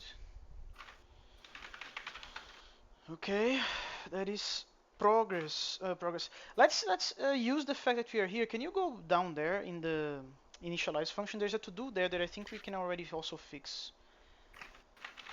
Um, this one, 87. Can we fix this? What are we? How far are we from fixing this? This should be a proper atom. This Yeah, I should don't be know a what proper module atom. underscore is, but it seems to not be an atom apparently. This is module form, which is a function from string to t. It's a function from string to t. Uh, well, Isn't it just a technically, matter of wrapping the string in an atom or something? yeah. Although we wouldn't want this, we would want. The problem is we will also have to change the thing that uses this, which is kind of annoying. Okay, so never mind. I thought we could do the to do as well.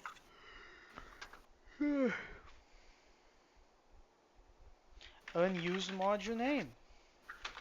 Oh, right, I forgot. We also need to do module name this. Okay, let's go.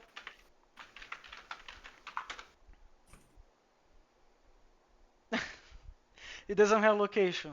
Just add this as a prefix on the result of the flat. That's easier. On the result, that doesn't, well, yeah, this takes a list. That's a problem. I guess, I guess,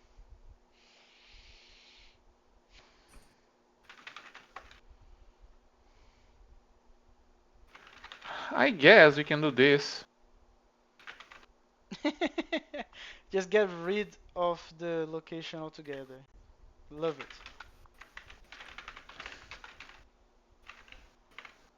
List map.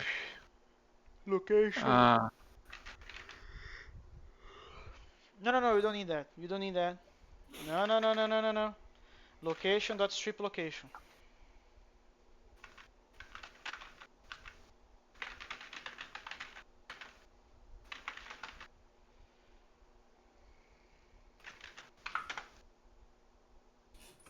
that Okay. means we don't need this anymore. Okay. That is interesting. So Erlang had a thing, and we have a bunch of unused shit, apparently.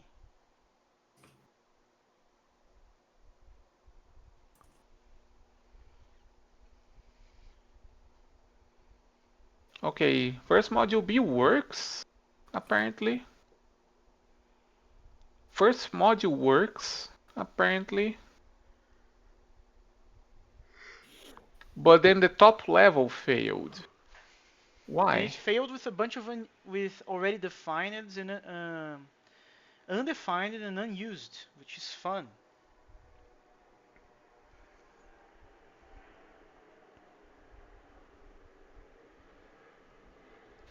Yeah, we really need to improve these locations here.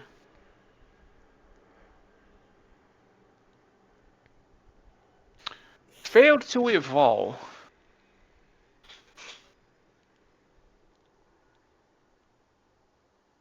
Bad match. Yeah, this makes sense. It's saying the arrows above me. These are warnings though. Yeah, but these are warnings that shouldn't be there, right?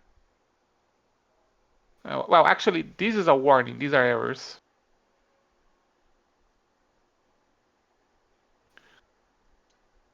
Failed to evolve. Compile forms. Examples, module, single module, blah blah blah, single module. Export the empty one, export the empty zero. The empty one. Oh yeah, there are two functions that are equal. Empty every one. I can see already. And function empty one. Hmm. Which is what the error is talking about. So whatever we are I doing. think I know what the problem is. The max that we did to fix the thing created another problem.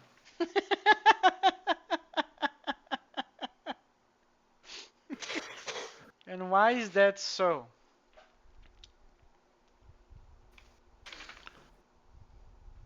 Range. Could you explain to me how we are getting two functions with the same arity?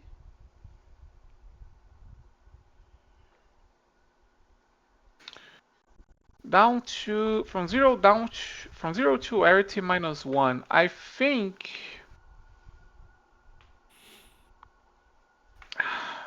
Man, I think I know the problem. We're gonna have to do this, I guess. No, Which no, is. explain first. Let me try to suffer with you on the pain. I'm guessing this range function doesn't allow you to make an empty range.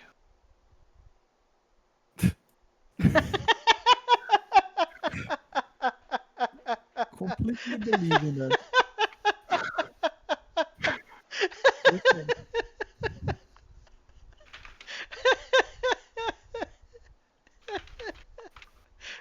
Somehow, somehow I totally believe.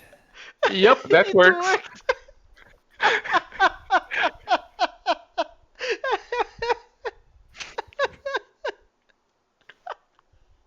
It doesn't allow an empty range. That's just stupid, really. Oh, man. How did you guess that though? Ay, ay. How did you guess that? Please enlighten me. You see this example right here, Lemos. No, no, no, no, no, no. How did you get from the error message to the location that the error is in the range? Because in the case where, like, remember this was erroring out, right? And then we added the max to make sure that this second argument is at least 0. Yeah. That creates an edge case where if the arity is 0 and the arity is 1, the range is the same. Oh. If the arity is Yeah. true. Wait. No, What no. is the difference? If the arity is 0 and the arity is 1, with the max 0 here that we had before, um, the result will be the same, right? Because max of -1 and 0 is 0. That's arity -1 would be -1 if the arity is 0. Yes. And the max of 0 and 0 is also 0, you see? Oh. But that was just genius, man. Okay, so now that it persisted the entire stuff, let's test this out, right? So run the REPL, load all of the modules. Uh, right, we need to do compile Karuta, Karuta, Take all.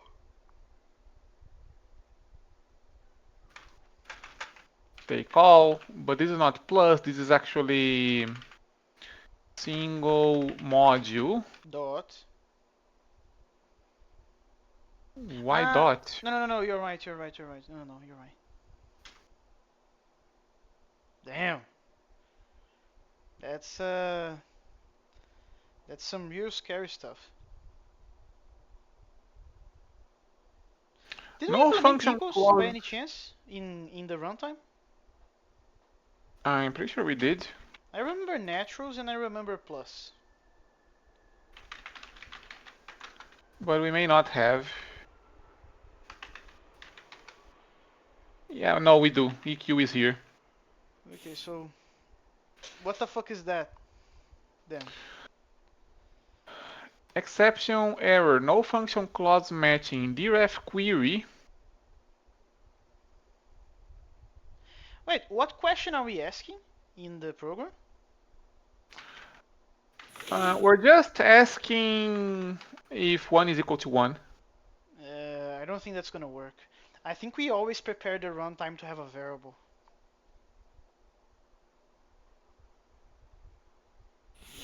which is bad, but I think that's the problem.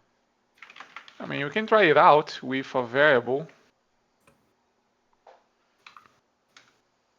Um, see Karuta. And this now needs an extra argument. Are you sure? Wait, I think I am confused.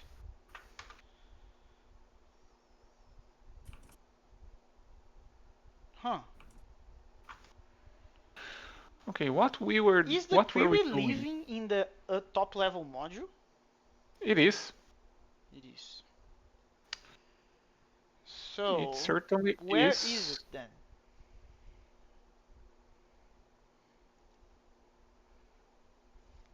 Hmm. Oh, yeah, no, this is actually with. Hmm. Single module.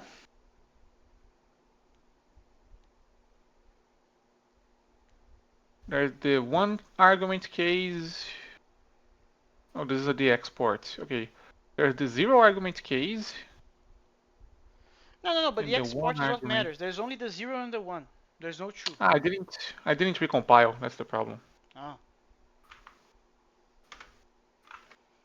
And of course, I think I have to reload this. See, Karuta. Yeah, but that was the best part of my day, that range thing. There we go. A is equal to 1. Okay, but we should probably fix the absence of variables problem. Do you agree? Yes, we should. Should be very easy, no? No, and I think it's in the Erlang. I don't think it's in here. In Erlang. Yeah, the error that we had when running with the 1.1, it failed inside of the Erlang runtime.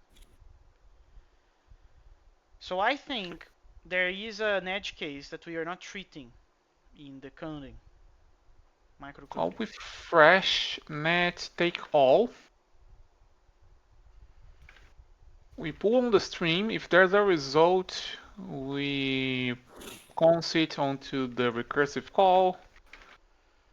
Start pull delay.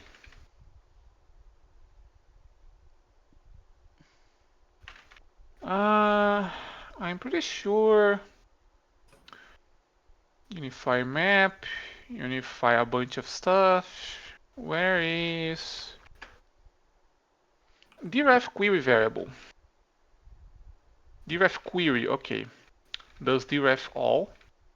And dref all. It's not that one.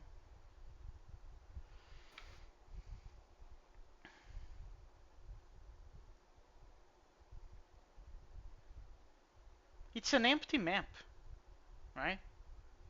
Look at line 75. I think this is map key. We don't have a var name. The map is empty if it's a 1.1 case, right? So I think the ref all is gonna fail. State query.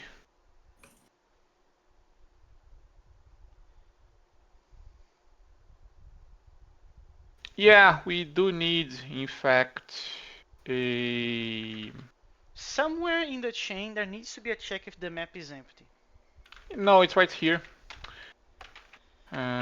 Is there a predicate for that?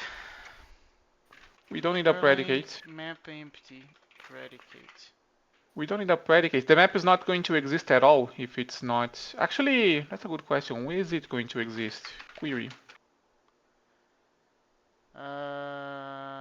Oh, there is a predicate.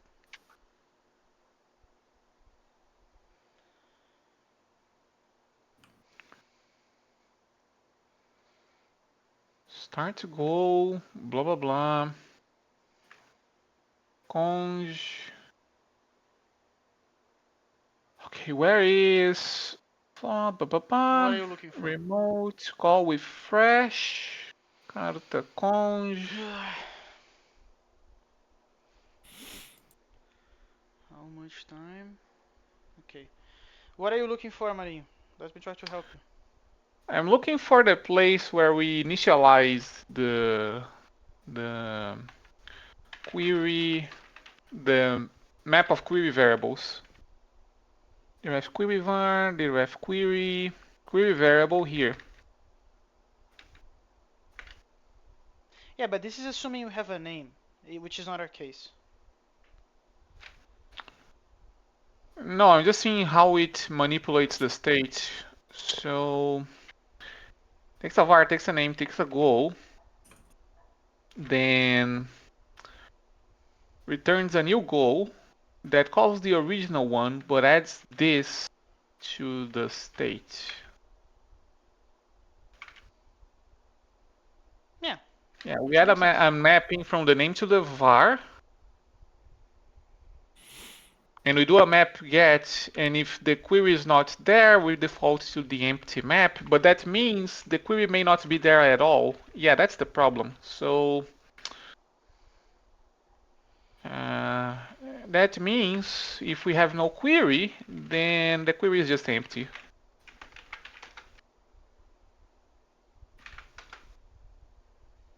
Yeah, okay. Um, Let me put this back to how it was, and then Earl. I'm actually very curious to see what the fuck is gonna print. It's just going to print an empty map. Oh, okay. Yeah, nothing particularly groundbreaking. It's just, it actually, oh, of course, I have to recompile the code, otherwise it doesn't work. Yeah, you have to recompile. That is correct. Compile Karuta, and then, Ah man, this yeah, there we go. this repo experience is such like poor. Okay, final test for today probably. Go back to the program and let's ask if the number one is a natural. Using mynet, I presume. Yeah, First module, mynet of 1, yeah. right? Actually, put the number two there, just for the sake of it. Expect the file to end. Hmm. Parser problem. A parser problem. Yeah, I need to fix the parser again. Okay, so if you don't want to do that right now, just remove the left side of the query and just remove the comma. Oops. Okay. Okay, that was fast. And it is this fast without parallelizing anything. That's not. I think it's arity 0, I believe, now. No, it's arity 1. Wait, isn't Because, it? like, Go on. arity 0 is the actual goal that we compile, yes. But the convenient one that we call with the REPL has an extra argument. Ah, yeah, I remember. Yeah, yeah. Okay, so what is the problem? Yeah, Yeah, this there's. is undefined, as expected, but this is breaking. Called with no arguments. Yeah, but now we are dealing in a territory that I don't know who to blame, if it's the Karuta runtime in Erlang or the compiler. I think it's the runtime, but you never know. Well, we did manage to get this, so we know the namespacing machinery works. We just need to figure out why this is breaking. No, but this seems simpler than before, and the one previous worked. So it's a little bit sus. It's a little bit sus. So take Okay, all so this is breaking. Karuta Earl. Yeah, that's the one. So this is breaking. Why?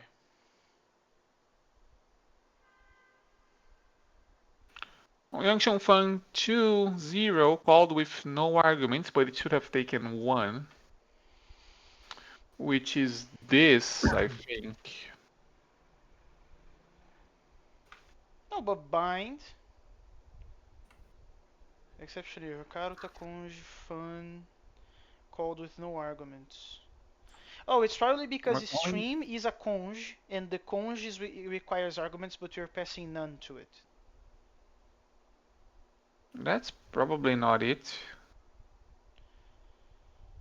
No, I think that is it. It's written there. Conj called with no arguments. No, but this is not conj. This is an anonymous function constructed by conj.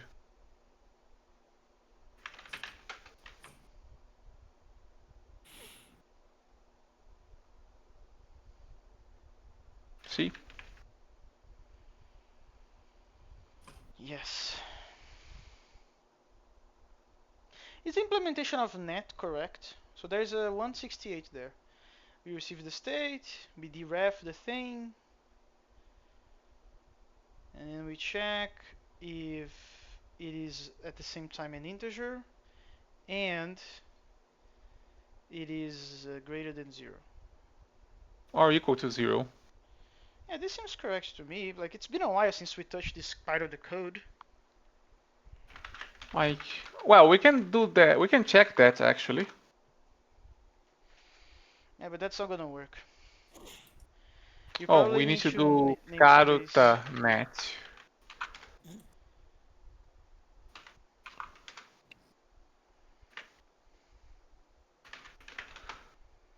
Compile Karuta. Oh yeah, net is broken as well. Okay, so why? That's sus. That's actually a little bit sus. Is the true in 172, 173, are those the trues of 177? No, not. It isn't, right? I don't think it Called is. with no arguments. Called with no arguments. Do I need to... The returns are fun, which takes a state, so it's a goal. That's correct. And it returns the output of conj. Ah, I know what the problem is. We need to do this, I think. We forgot to apply the state to the closure? Really? Syntax error before... Ah, we can't just do that, can we? It would be too easy if Erlang allowed us to do this. Yeah, that's not a Lisp. You probably need to do a go equals and then you apply the state too.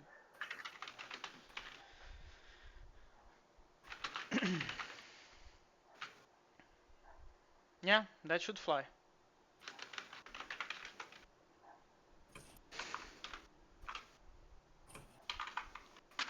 Yeah, that was the problem. No, but this is testing a net. Go back to the program and recompile.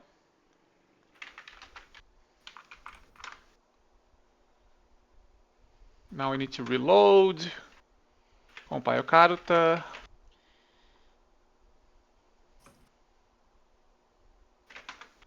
Yeah, that works. Net was broken, but now it's fixed. Wait. I just noticed that there's no way to tell if the predicate succeeded or not. Of course there is. This list is not empty. Ah, the list is not empty. That's how we're gonna know. Okay. Yeah, this is saying, calling this, taking all results produces a list with one possible result with no bindings because the query has no variables. Okay, so let's remove the print end lines and finish for today with a commit and all that stuff. Don't forget to format the code in the OCaml code. And what are we missing? We are missing. Uh, like, do we need to test this with signatures? Because they are orthogonal features, right? Yeah, no, the signatures, well, they are not observable at runtime. There are two things that can happen, right? We match a signature, it succeeds, it may hide some things from the module.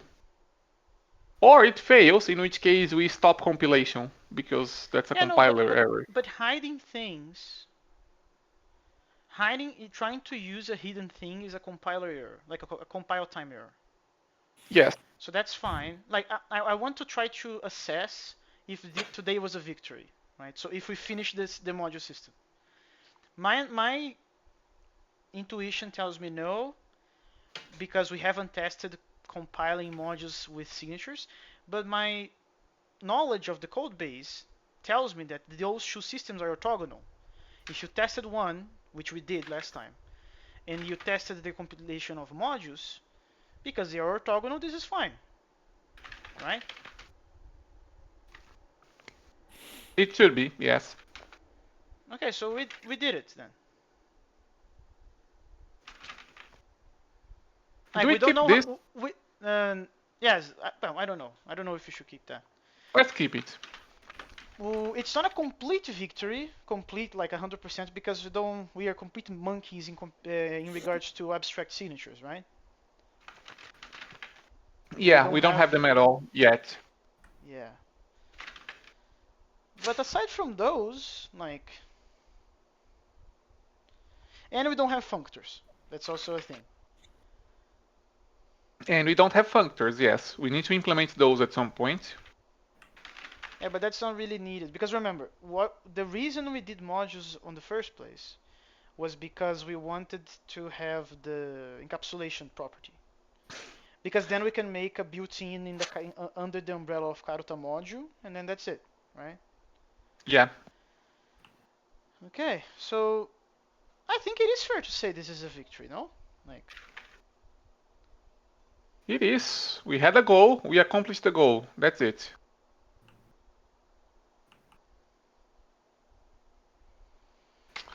okay. Um, Or it could have